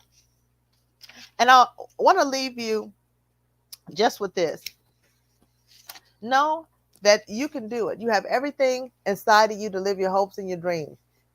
You have to be willing to kill the enemy called can't. And it's going to take you being able to fight and a willingness to fight. And get with somebody who knows more than you. Get yourself a coach. Get yourself someplace that is going to help you do what it is that you need to do to achieve what you have in your heart. And you can do it. You can do it. And that concludes my talk. Do we have a moderator or?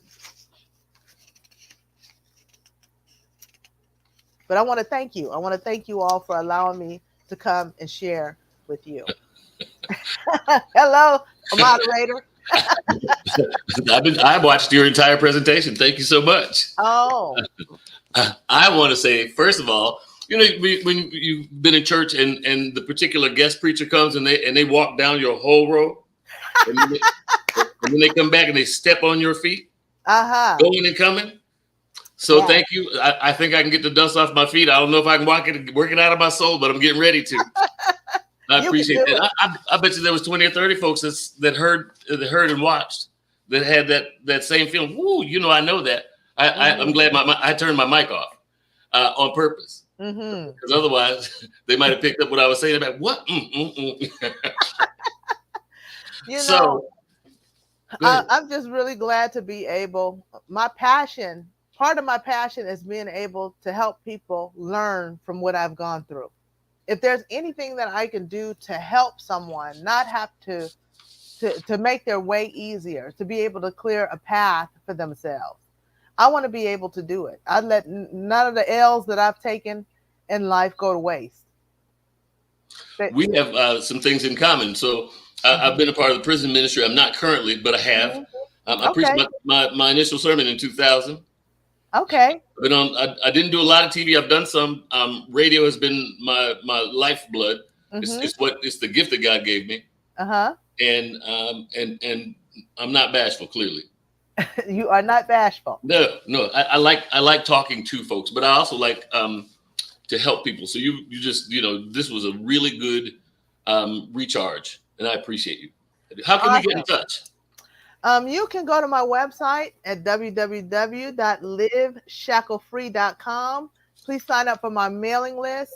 Also, if anybody's interested in talking to me, they just need to put their information and schedule an appointment with me for a free consultation. And it's for coaching or anything else I might be able to help with in terms of the things that I offer. I do also have a nonprofit as well, and I train through my nonprofit. But www.liveshacklefree.com is the best way to reach me. And I am on Facebook, Dr. Ivanka. My name is a little challenging to spell, but you can see Dr. Ivanka, one word, and then Farabee, and you'll be able to find me. I do believe I have some friend requests.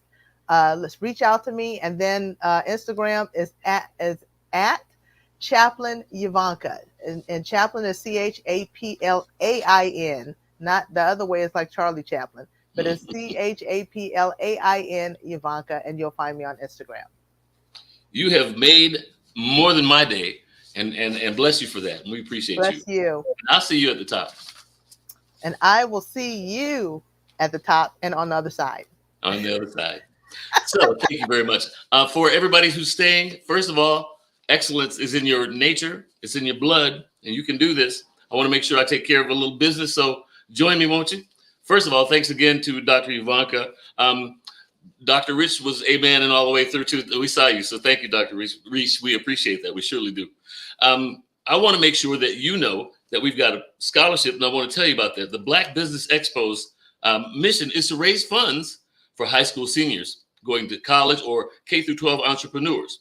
This expo, this one, is fundraiser for students. You can go to this website, blackbusinessexpousa.com, blackbusinessexpousa.com, to donate for the scholarship, or use Cash App. It's on the screen right now, so make sure you check it out. It's $BB, got it? $BBUXUSA, $BBXUSA. Our goal is to give laptops and up to $5,000 to 10 students. The students can register online at blackbusinessexpousa.com, blackbusinessexpousa.com. Every dollar counts, so there's no such thing as small dollars. Every dollar counts. We want to remind you to donate to the scholarship fund. So thank you in advance, and special thank yous to these folks, our fine sponsors. Thank you. First Financial Securities, NC 100, Carolinas, Virginia Minority Supplier Development Council, The Breathing Experience, Margie McLean Foundation, Work the Thing Supplements, B.H. Smith and Associates, Live Shackle Free. We just talked to her. Black House Media Group, Nubian Media, Black Multiverse Enterprises, Technical Consulting, Carthon Consulting Group, Lotus Reach Ignites, Uniquely Different Enterprises, Career Communications, STEM City USA, Artistic App Design, I Define TV, Lee Entertainment, Genius is Common, Black Business Expo USA. We appreciate the time and talents for everyone who's been here today. We've got another speaker coming up shortly. I just want to say thank you, and Genius is Common. I'll see you on the other side.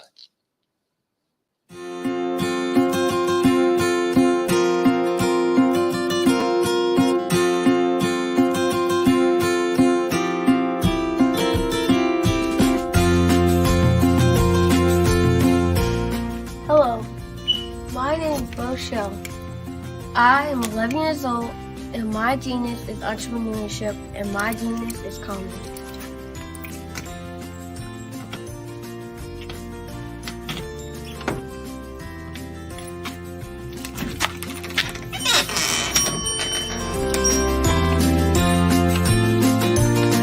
I have been hard at work, and my genius since the age of 8 when I asked my parents to buy me an ice cream cart for my 8th birthday. Why? Because I love ice cream, and I knew that 99.9% of the world loves ice cream too.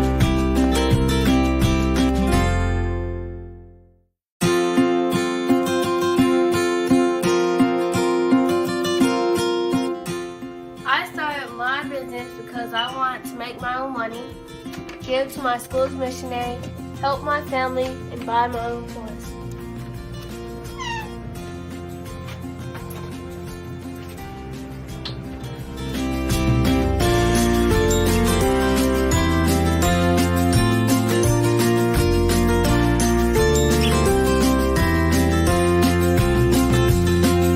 While working in my genius, I have learned a lot about business and what it takes to be successful. I quickly learned that hard work, determination, and perseverance are the standard qualities you need to succeed.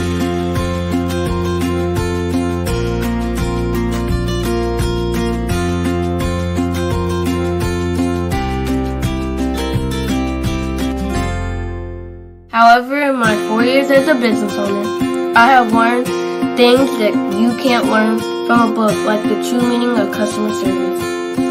Great customer service is how you sincerely say thank you to each person who spends their money with you.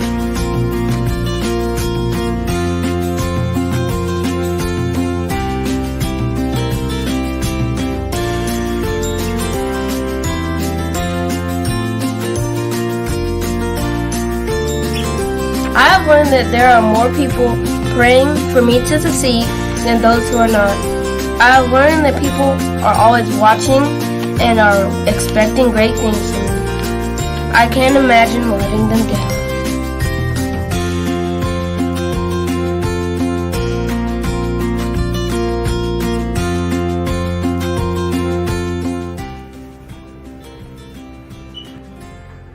I have learned that I must lift as I rise, and that I must be my brother's keeper.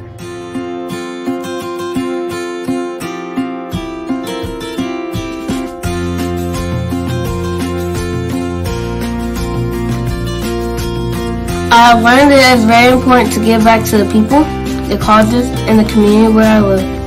I have also learned that once I become a billionaire, I will be well on my way to becoming a billionaire and to changing the world by providing jobs and opportunities to others.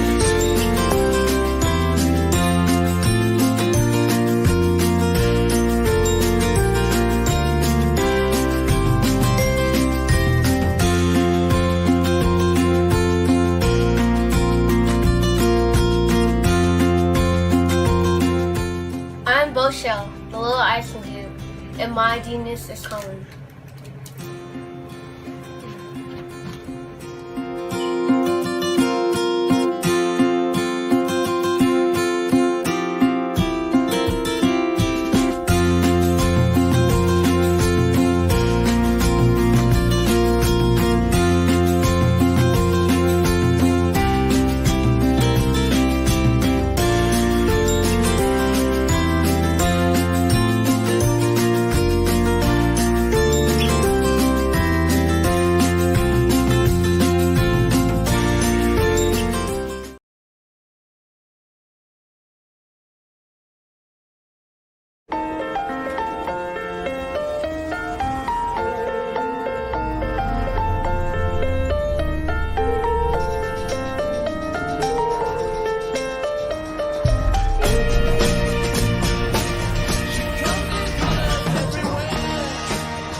A 10-year-old founder of a company. Meet Carter, ladies and gentlemen.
What if you could build your own city? A place where every child can find nurturing people to help them achieve their full potential. A place where every adult can access job training support. Where health education is abundant. Where social justice ruled the land. A place without limitations. Welcome. You have arrived at STEM City, USA. It is what every city should be. A safe and trusted community where you find people and resources to help you become everything you are and beyond. STEM City is unlike anything you have ever experienced. It is a digital twin of the world around you, only better. STEM City is about energy and soul renewal. It is more than a digital world. You can almost feel the power of live cultural events, music, and theater. STEM City promises a better future for children with caring mentors and hands-on activities with dedicated tutors to support our youth. STEM City is your passport to a healthy lifestyle with weekly events addressing our community's many issues. STEM City is your financial well-being with helpful information on wealth management, career advancement, job training, and so much more. STEM City is the community you deserve. It is the city where your dreams can come true. STEM City USA, a place in the sky that is accessible to all who reach for the stars.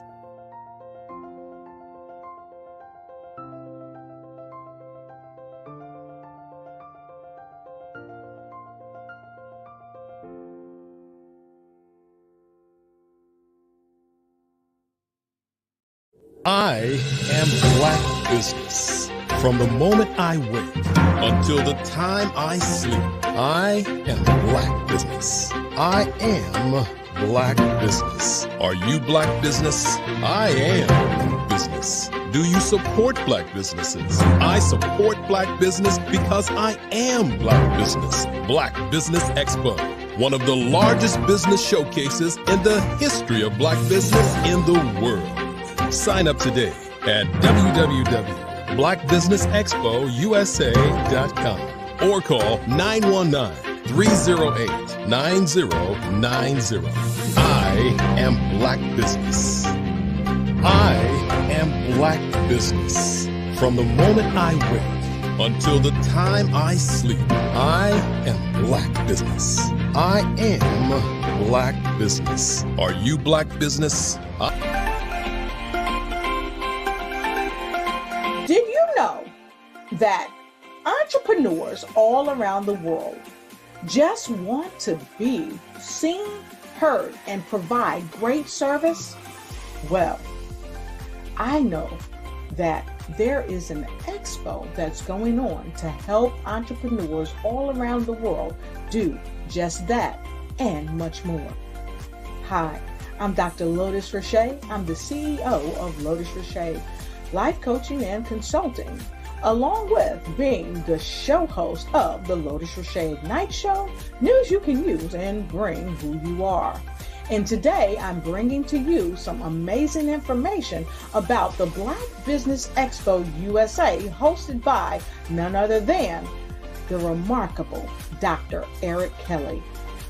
And I welcome you to jump on board this wonderful train that is helping unite businesses all across the planet during the Black Business Expo USA. Here's a word from the CEO of the Black Business Expo, none other than Dr. Eric Kelly. Hi, I'm Dr. Eric Kelly III, and I'd like to invite you to the Black Business Olympics. The Black Business Olympics, one of the largest business showcases in the history of Black America in the world. It gives your company an opportunity to showcase, to market, to advertise your products and services worldwide. And for those who would like to speak or be a vendor, corporation or company, I implore you to give us a call at 919-308-9090 or go to our website, www.blackbusinessexpousa.com. My genius is understanding your vision and utilizing your vision to help you earn a profit. The Black Business Expo is changing my life. This year, they are giving away laptops and even $5,000 in cash to students just like me. I'm Alexis, and I want to go to college to fulfill my dream of becoming an entrepreneur. Help the Black Business Expo going to www.blackbusinessexpousa.com and also becoming a vendor, a sponsor, or donating. I am Black Business. From the moment I wake until the time I sleep, I am Black Business. I am Black Business. Are you Black Business? I am Black Business. Do you support Black businesses? I support Black business because I am Black Business. Black Business Expo, one of the largest business showcases in the history of Black business in the world. Sign up today at www.blackbusinessexpousa.com or call 919-308-9090. I am Black Business. I am Black Business. From the moment I wake until the time I sleep, I am Black Business. I am Black Business. Are you Black Business? I am Business. Do you support Black businesses? I support Black business because I am Black Business. Black Business Expo, one of the largest business showcases in the history of Black business in the world. Sign up today at www.blackbusinessexpousa.com or call 919-308-9090. I am Black Business. I am Black Business. From the moment I wake until the time I sleep, I am Black Business. I am Black Business. Are you Black Business? I am Black Business. Do you support Black businesses? I support Black business because I am Black Business. Black Business Expo, one of the largest business showcases in the history of Black business in the world. Sign up today at www.blackbusinessexpousa.com or call 919-308-9090. I am Black Business. I am Black Business. From the moment I wake until the time I sleep, I am Black Business. I am Black Business. Are you Black Business? I am Black Business. Do you support Black businesses? I support Black business because I am Black Business. Black Business Expo, one of the largest business showcases in the history of Black business in the world. Sign up today at www.blackbusinessexpousa.com or call 919-308-9090. I am Black Business. I am Black Business. From the moment I wake until the time I sleep, I am Black Business. I am Black Business. Are you Black Business? I am Black Business. Do you support Black businesses? I support Black business because I am Black Business. Black Business Expo, one of the largest business showcases in the history of Black business in the world. Sign up today at www.blackbusinessexpousa.com or call 919-308-9090. I am Black Business. I am Black Business. From the moment I wake until the time I sleep, I am Black Business. I am Black Business. Are you Black Business? I am Black Business. Do you support Black businesses? I support Black business because I am Black Business. Black Business Expo, one of the largest business showcases in the history of Black business in the world. Sign up today at www.blackbusinessexpousa.com or call 919 308 9090. I am Black Business. I am Black Business.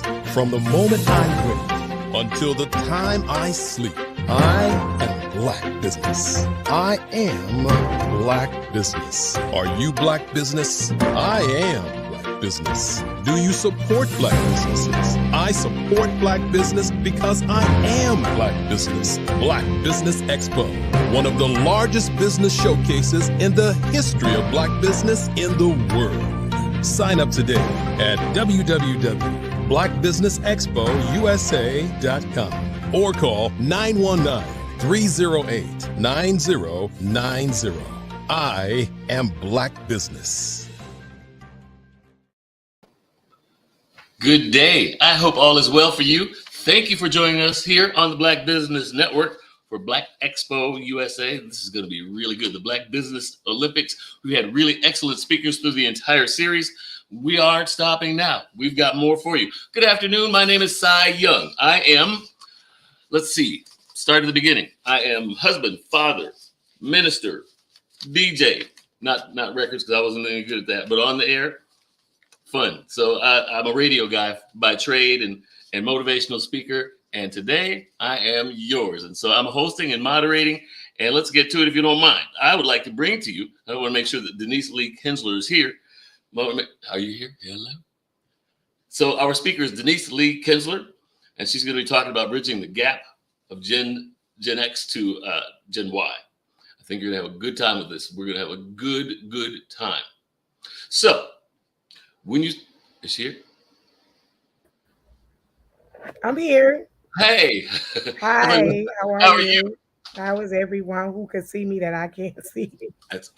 We understand that. We do, but that's okay. If you can you see any of this? Don't worry about me. It's the face that you don't want to see. I want to introduce you, and then I'll get out of your way if that's all right. Okay. Denise Lee Kinsler, who I hope is having an excellent day, like I said, for everybody. After college, Ms. Kinsler started working on an HIV clinic as an outreach coordinator, bringing people from the community to get tested. Her father passed away from HIV, which led her to do something more meaningful. She started a nonprofit organization called A Leap of Faith, whose goal is to help spread awareness of prevention and transmission of HIV through arts and entertainment. And so I would like to introduce to you, Ms. Denise Lee Kinsler. Good afternoon. Good afternoon. Whoo, I could breathe now. Can you see? Did you get all? Everything's fine. Everything's fine. I am elated to be before you all, and I'm always usually behind the scenes. Hold on 1 second. Hold on 1 second. Let me do the official. I got to get out of your way. Okay. So genius is common. I'll see you on the other side. Okay.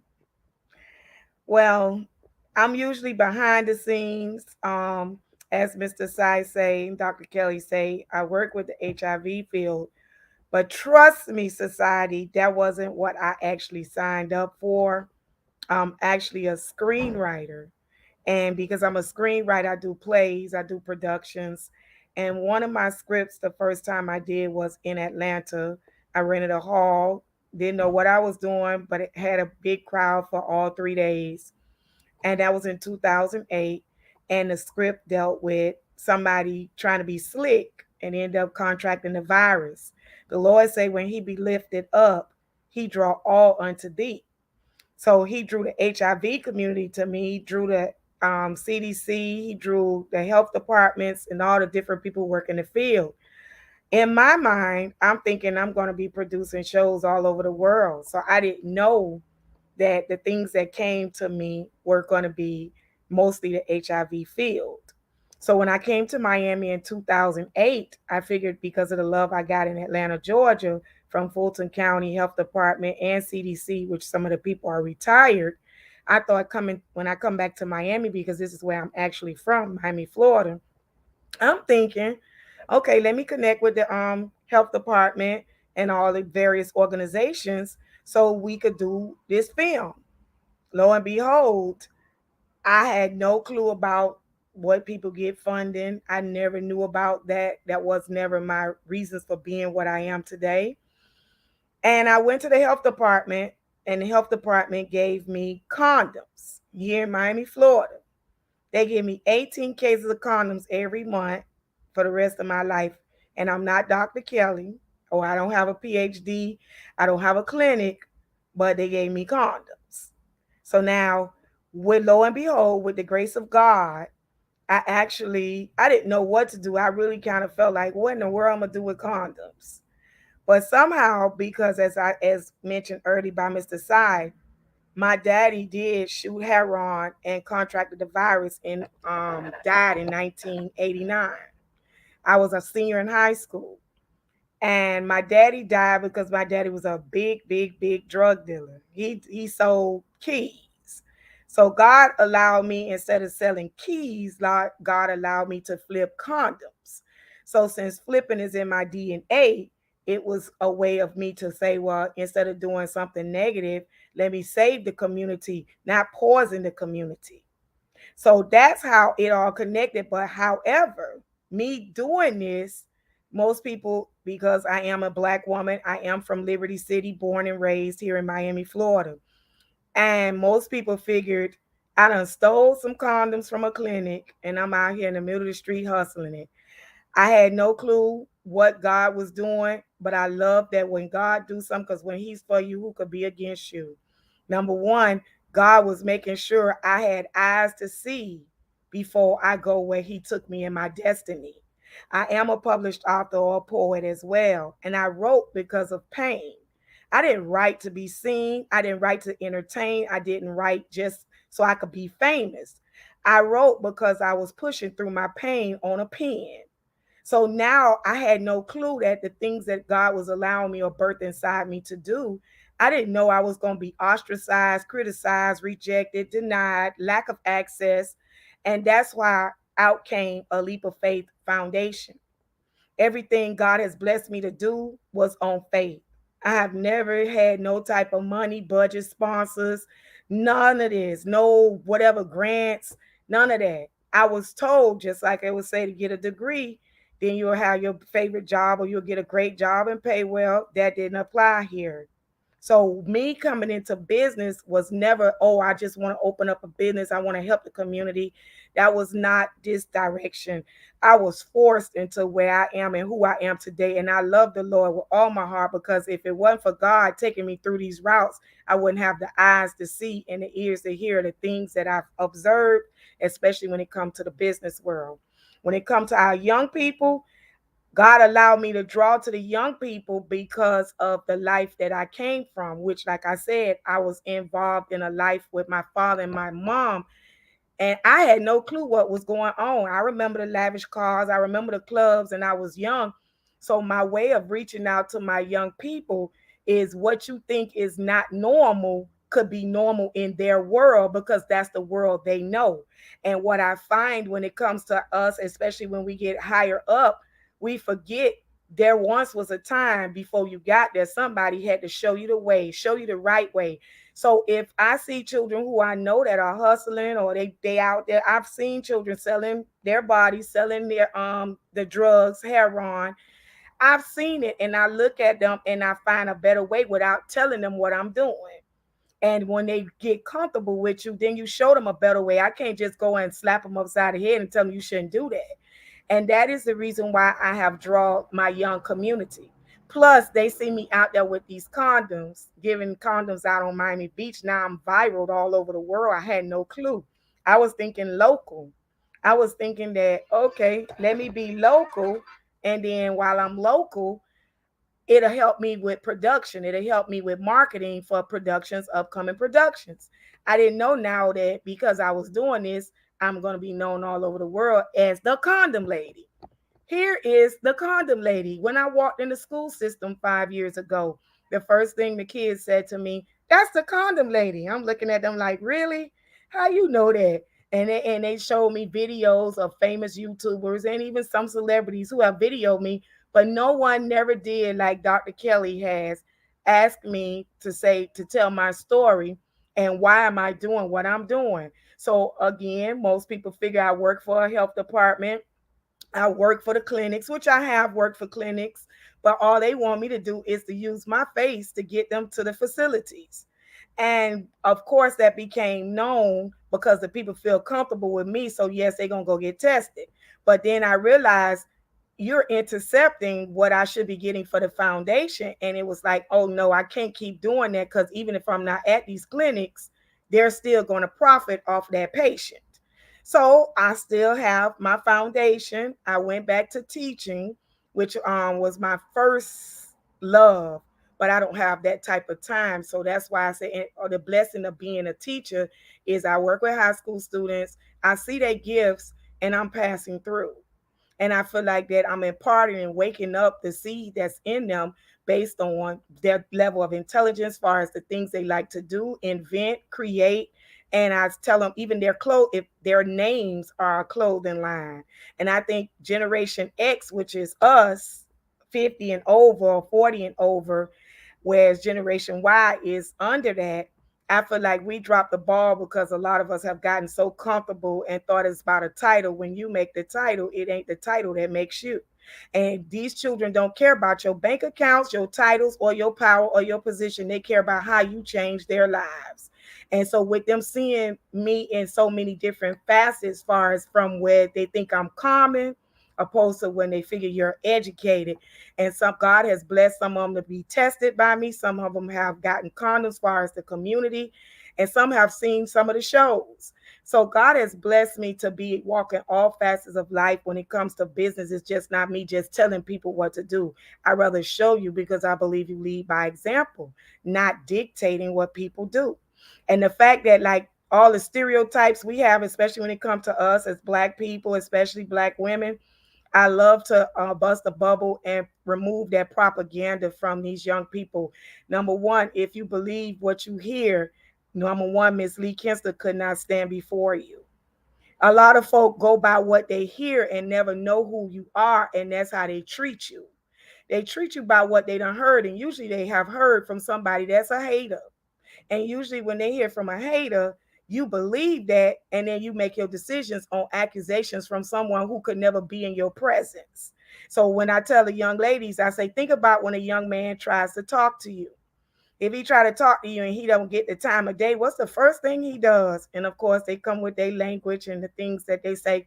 I say, but is it true? No, but why did he say it? He was mad because he didn't benefit from you in the first place. And I say that's the same way it is in the business world. People who want to control your dynamics, control your economics, control your finances, when they realize you're not the one they can just manipulate like that, now you're a problem, you're difficult, you're hard to get along with, you don't work well with others. When all along, when people who are willing to work with you and they're honest about who they are and work well, we work well together. But when God has a hedge of protection around you, nothing you trying to do gonna work if God ain't included, because how can two walk together if we can't agree? So when we got different agendas, and most people have different agendas, and you have to know for real, if they have an agenda that's lining up with where you're going, or is it going to be an agenda that's going to pull you away? Even like I say with my young people, they are so talented, but we are in so a society where if it can't profit us, we don't want to reach out to them. There was an older lady that took care of me as a young person because, again, as I said, I didn't know the lifestyle that my family was in. And instead of her calling it out, calling the police, she started bringing me to her house to clean up and make some money, wash dishes, cook. She showed me how to cook. And she didn't blast my mom. She didn't say my mom is out here getting high. She didn't say none of that. She didn't say my dad is out here selling drugs. She just saw a need and she went forward. Now we have all these programs that's made on child's displacement, child's dysfunction. And instead of us helping these kids individually, we so busy where if they can't be under something I'm going to benefit on, I can't help them. And that's why our world is being destroyed, especially our young. I think we at this age and older drop the ball because it's more about that don't have nothing to do with me, just me, my four, no more. And my heart is not like that. So that's what draw my love with my youth. My youth, like right now, I think Dr. Kelly's seen this weekend and tomorrow and Saturday, but tomorrow and Sunday, I have them at the game. Trust me, I think that is slave labor to be out at the stadium. If anybody know about Hard Rock, Dade County, it is slave labor. But to me, them being exposed to that give them the opportunity to aim to be a doctor, to be an engineer, to be a lawyer, be better in what they're doing. Not just tell them it's a better world, but they never had no exposure to it. They don't even have no clue. You have a lot of children now who families have entitled them and handed them stuff. When I say entitled them, well, I don't want my child to work too hard because I had to do that. And now they don't understand how to compare what is hard work, what is great work, working smart or working hard. Now everybody want it easy, but they don't want to do it. So with the young people, I tell them straight up, how would you like if somebody just gave you something? It will rob you of your MO. It will rob you of your way of fighting. It will rob you to be able to deliberate and to speak out against something. Why? Because you can never say. Why? Because you never did it. Why? Because you never earned it. So really, if somebody giving you something that you didn't earn, later on, it's going to be a penalty. Later on, you're going to realize, dang, I can't even fight. So now these are the people who usually control in positions to let you in, what I call gatekeepers. They're in the way because they know they can't do what you actually able to do. But now I got to make you look like a bad person to make me still look smart, or that I know what I'm doing, because you have a position that you really can't fight about because you never did it, because your mother or daddy gave it to you, or your uncle gave you the position. And so now you're in a position because somebody gave it to you, but you never did the work. So when somebody who went to school, got the degrees, did it from the ground up, you're afraid of them. Why are you afraid of them? Why? Because you really can't say what will work because you had never initially did it yourself. And I know that, notice as an artist, that's one of the difficult things. I had no clue I was going to be blind of. I had no clue that I was going to have the opposition. That's why I heard the doctor earlier say, you got to do what you do with a passion. I do what I do with a passion because I've never been funded, but I still do things in the community. Like I got $1 million budgets because this is what I was born to do. I didn't know I was going to be blocked by people who can't even do a third of what you do, but got all the rules to say what you qualified to do. So you have to be able to move beyond talent and have a passion, because regardless, heaven, hell, or water, no hot water is going to come. You're going to do what you were born to do in spite of what is going to be fighting you. And it's not the folk that want to help you. It's a billion people out here in the world. But as I thought about, I'm in the wrong soil. I'm in the wrong soil being in Miami when it comes to the arts. So this is not really where I should have been when it came to arts. And that's why I can't get that tree up out the ground. As a author, I have like 15 movie scripts that deal with social causes. My intentions were they were to link up with people who actually have a business dealing with those topics. I didn't know I was going to have to go and reinvent the wheel when I want to pursue those topics. So you have to know your worth so you don't discount your value, especially my young people. And we dropped the ball by getting comfortable. So now we're introducing our children to stuff that we're able to do, but you're introducing them to the financial side of it. And now when they get grown, they really can't walk in your shoes. So what you think gonna happen? They're gonna put out something to keep divided because they got to keep that image as if it's really them when it's really they piggybacking on someone else's shoes. So you never want to rob the young people. Don't give them, hand them, just let them buy, because eventually when they have to fight for what they believe in, they're not going to know how. And we have to be understanding that money don't answer everything, because everything you really need cannot be bought and it cannot have money attached to it. Yes, I need money to develop the business. Yes, Dr. Kelly, we need money to be able to put people in houses and stuff like that. But as far as being moral, you give me a few $100,000 and I'll shut up, let the police beat you up. I'll shut up and let the politicians abuse you. Shut up and let whatever happen. So now we in positions now that we got to keep quiet because our money has bought us and silenced us. So now we can't speak, we can't rally, we can't say what's wrong, because if we say what's wrong, we're afraid of losing what we have been blessed with. So that's why you can't allow yourself to go where you're going, because you were purchased.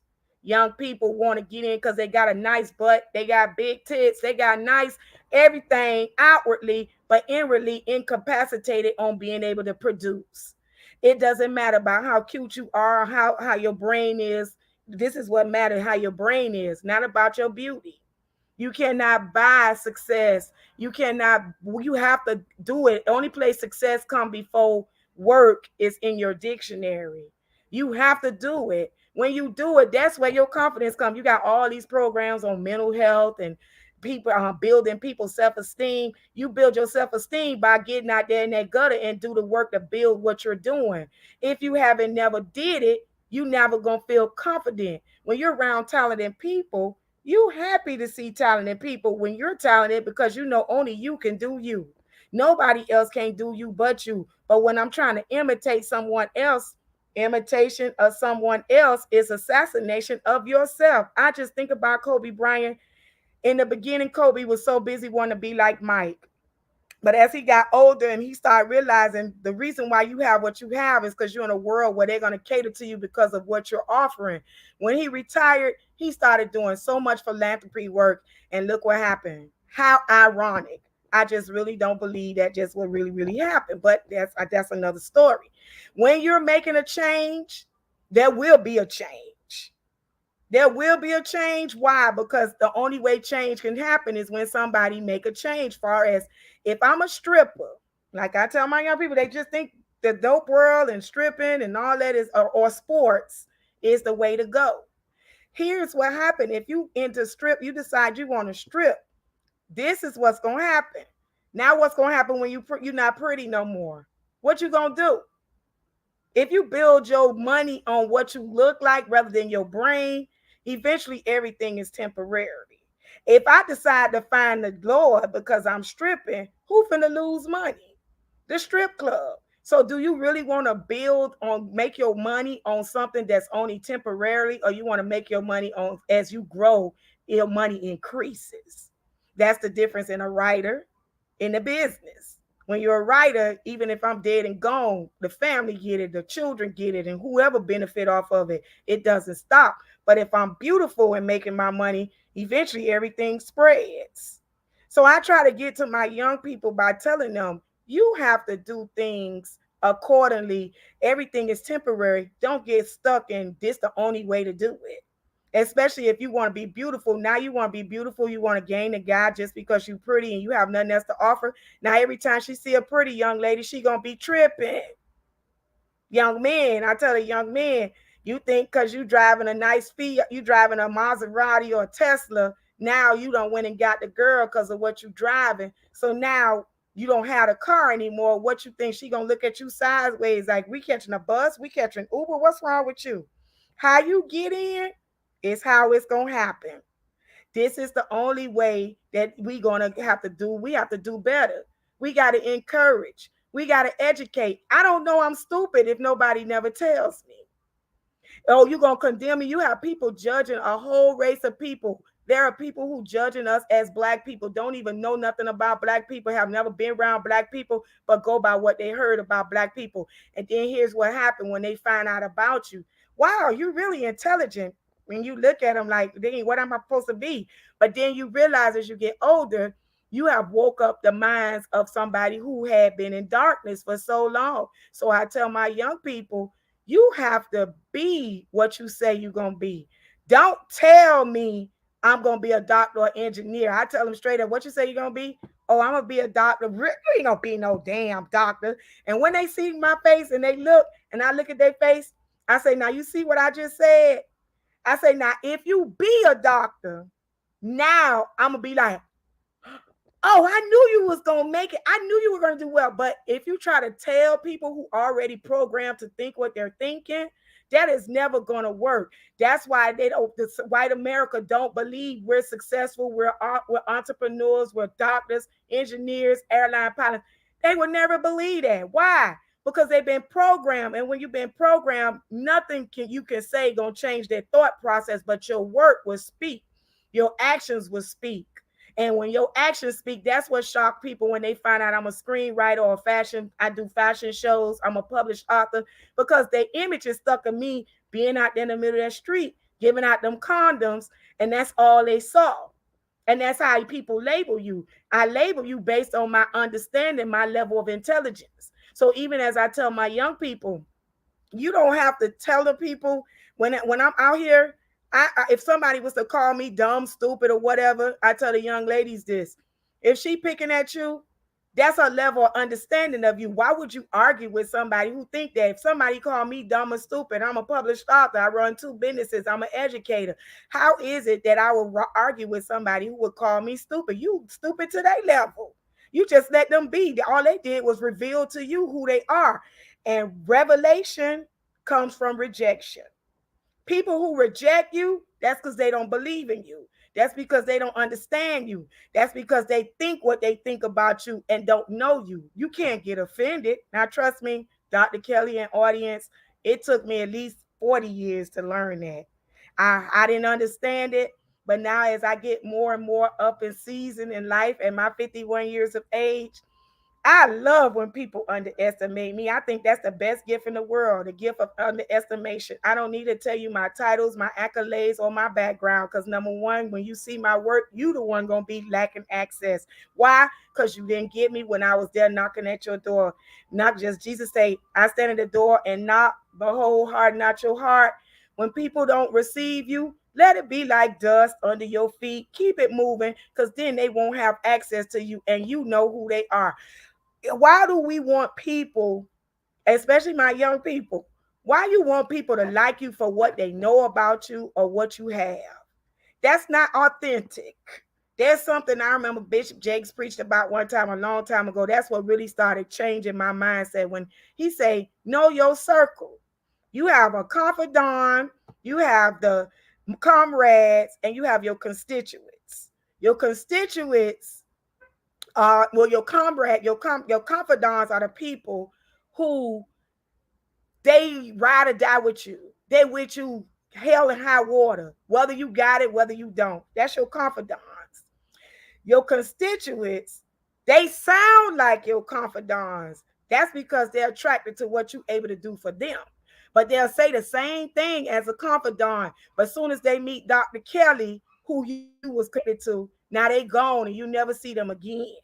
So you got to know the difference. And your comrades are the people who don't like me or Dr. Kelly. So they going to side with whoever going against Dr. Kelly or whoever going against me. They going to side with them people. They don't even have to like you. They just there because they don't like you and they partner up with the other folk who don't like you. So we have to understand that, especially in business. You have to know, like with me, I say with them clinics, they were not attracted to Denise. They were attracted to the folk that I was able to draw to their facilities. And once you understand that people come at you, they sound nice, they sound complimentary, flattery, and all that good stuff, but you have to listen. You can't just hear them. You got to listen and pay attention so you won't be disappointed. When they meet Dr. Kelly, you never see them anymore. Oh, well, you won't be offended because you understood what their purpose was in there. I have a simple example right now. A lady drawed to me at the stadium that day. Dr. Kelly seen me getting all them kids. A lady drawed to me at the stadium. She out of Melbourne, Florida. She act like she so like me. She love how I handle the children, blah, blah, blah, blah, blah. But my spirit wasn't in agreement to her. True indeed. She started saying, she's selling this, she's selling that. Can I put it in the school? Can I do that? And I wasn't disappointed because I had already felt like she drawed to me for her own gain. I don't know what it was at the time, but now I know. But I was already aware of that. So don't be flattered by people's compliments, because when compliments come, if it doesn't come with no actions, that's just what it is, flattery. It's just vain babbling. So if you don't show me action, I do like Missouri. I live by the show me state. You could talk all day long. Miss Denise, I want to be in one of your plays. Miss Denise, I want to be at your fashion show. I hear them, but I don't see it. When it's time for auditions, when it's time for setting up, when it's time to participate or purchase tickets, and you didn't show, what was that to me? Action or just vain babbling? So we have to be mindful when it comes to our babies and where we at, and always remember, we were there at one time. These young ladies are beautiful. They're very, how can I say? Sorry. They're shaped. They're shapely. They're proportionated.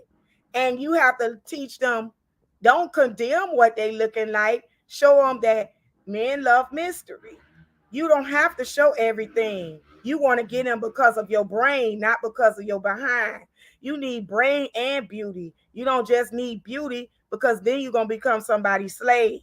The same way, if you're working on a job, you have to know how to do more than just one thing. You teach these kids they need options.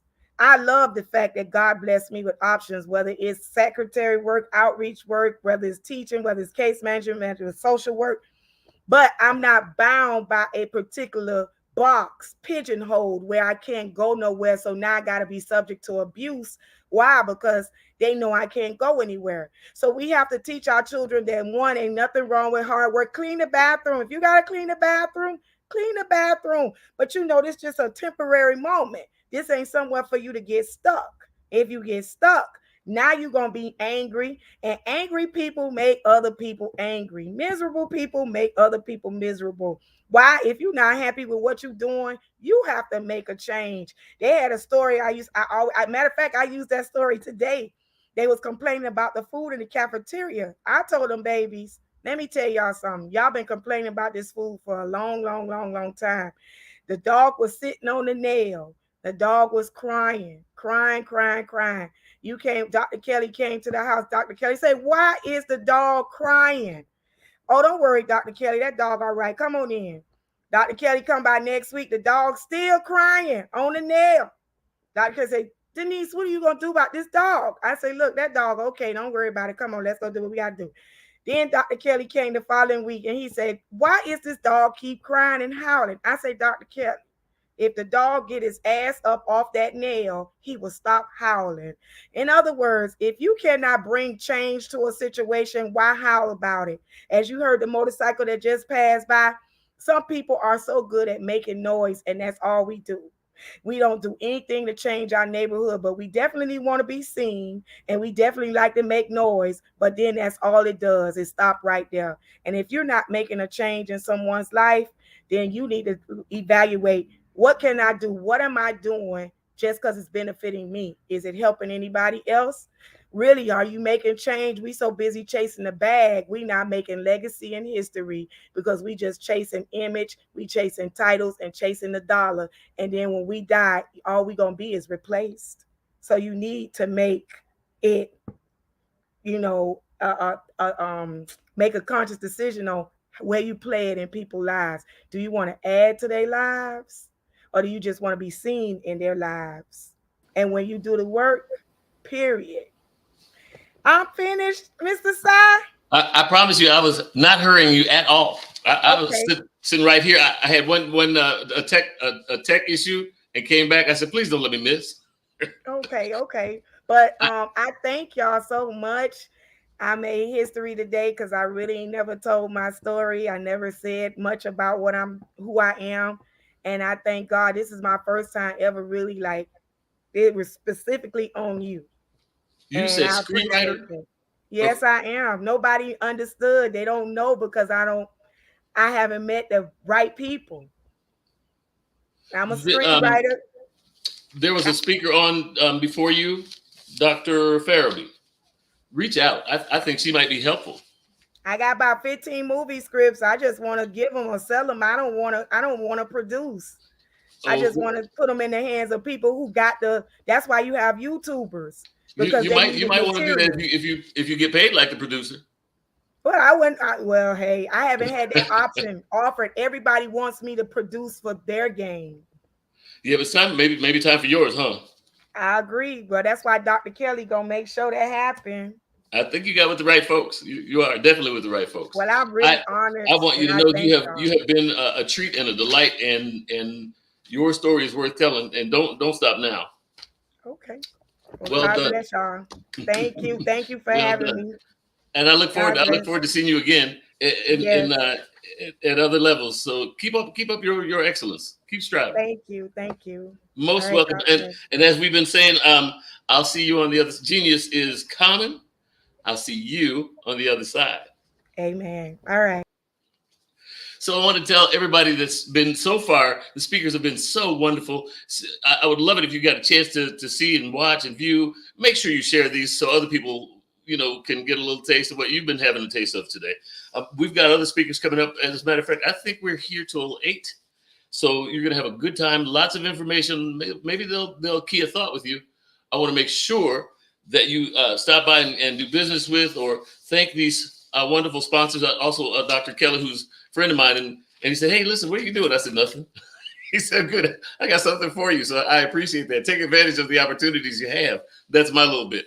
So there's a scholarship program, and I want to make sure I get this information to you because these young people need this money, and they need the equipment, they need the laptops. So here it is.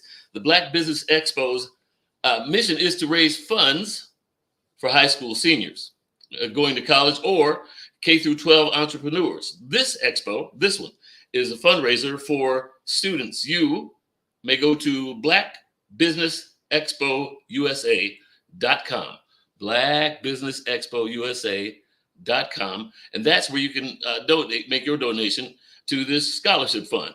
You can also use a Cash App. It should be scrolling. It's at $BBXUSA,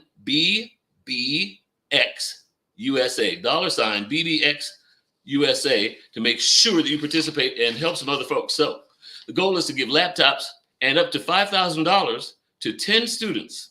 Students can register online at blackbusinessexpo.com, blackbusinessexpousa.com, blackbusinessexpousa.com. Make sure you do that, okay? So for our speakers, thank you.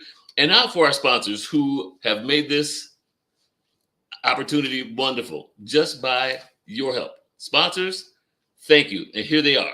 First Atlantic Insurance Group, Creative Force Studios, First Financial Securities, NC 100, Carolinas, Virginia Minority Supplier Development Council, The Breathing Experience, Margie McLean Foundation, Work the Thang Supplements, B.H. Smith and Associates, Live Shackle Free, Nubian Media, Black House Media Group, 5-Star BDM LLC, Black Multiverse Enterprises, Technicole Consulting, Carthon Consulting Group, Lotus Richer Ignites, Uniquely Different Enterprises, Career Communications, STEM City USA,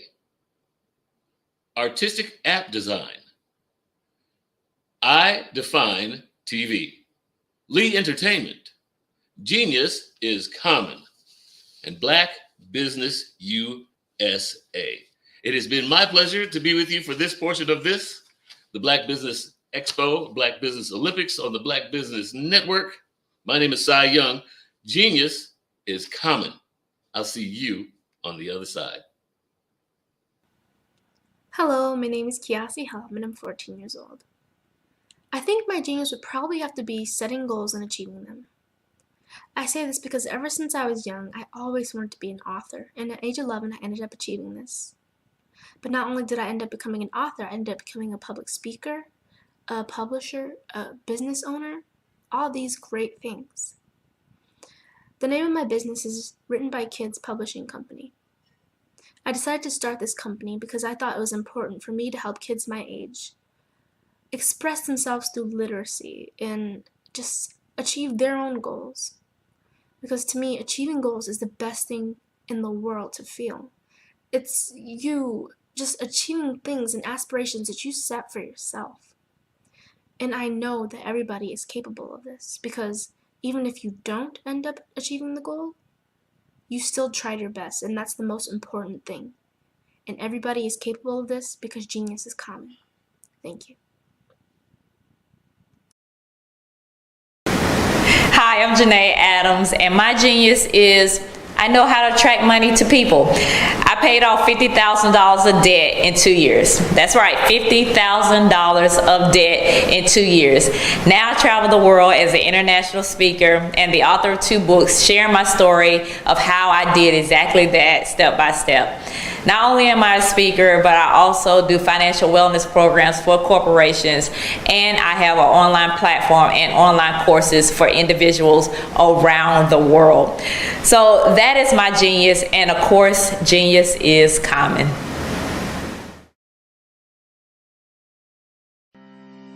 Are you aware that showing off your expertise can gain customers and position you as an expert in your industry?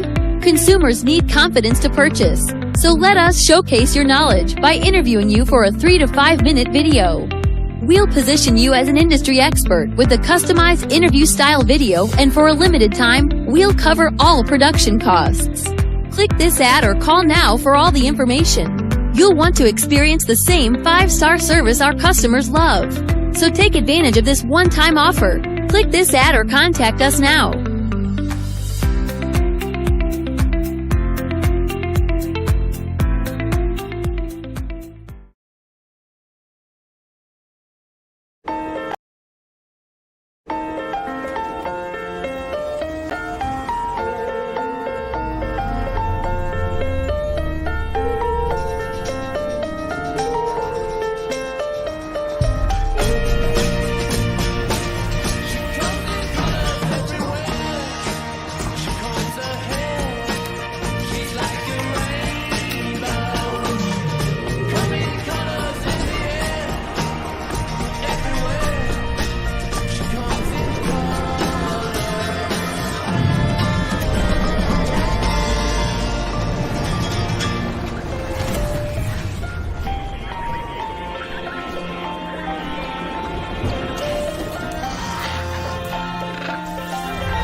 I am Black business. From the moment I wake until the time I sleep. Yes, I am Black business. I am Black business. Tell me, are you Black business? I am Black business. Do you support Black businesses? Listen, I support Black business because I am Black business. Black Business Expo, one of the largest business showcases in the history of Black business in the world. The world! Sign up today at www.blackbusinessexpousa.com or call 919-308-9090. I am Black business.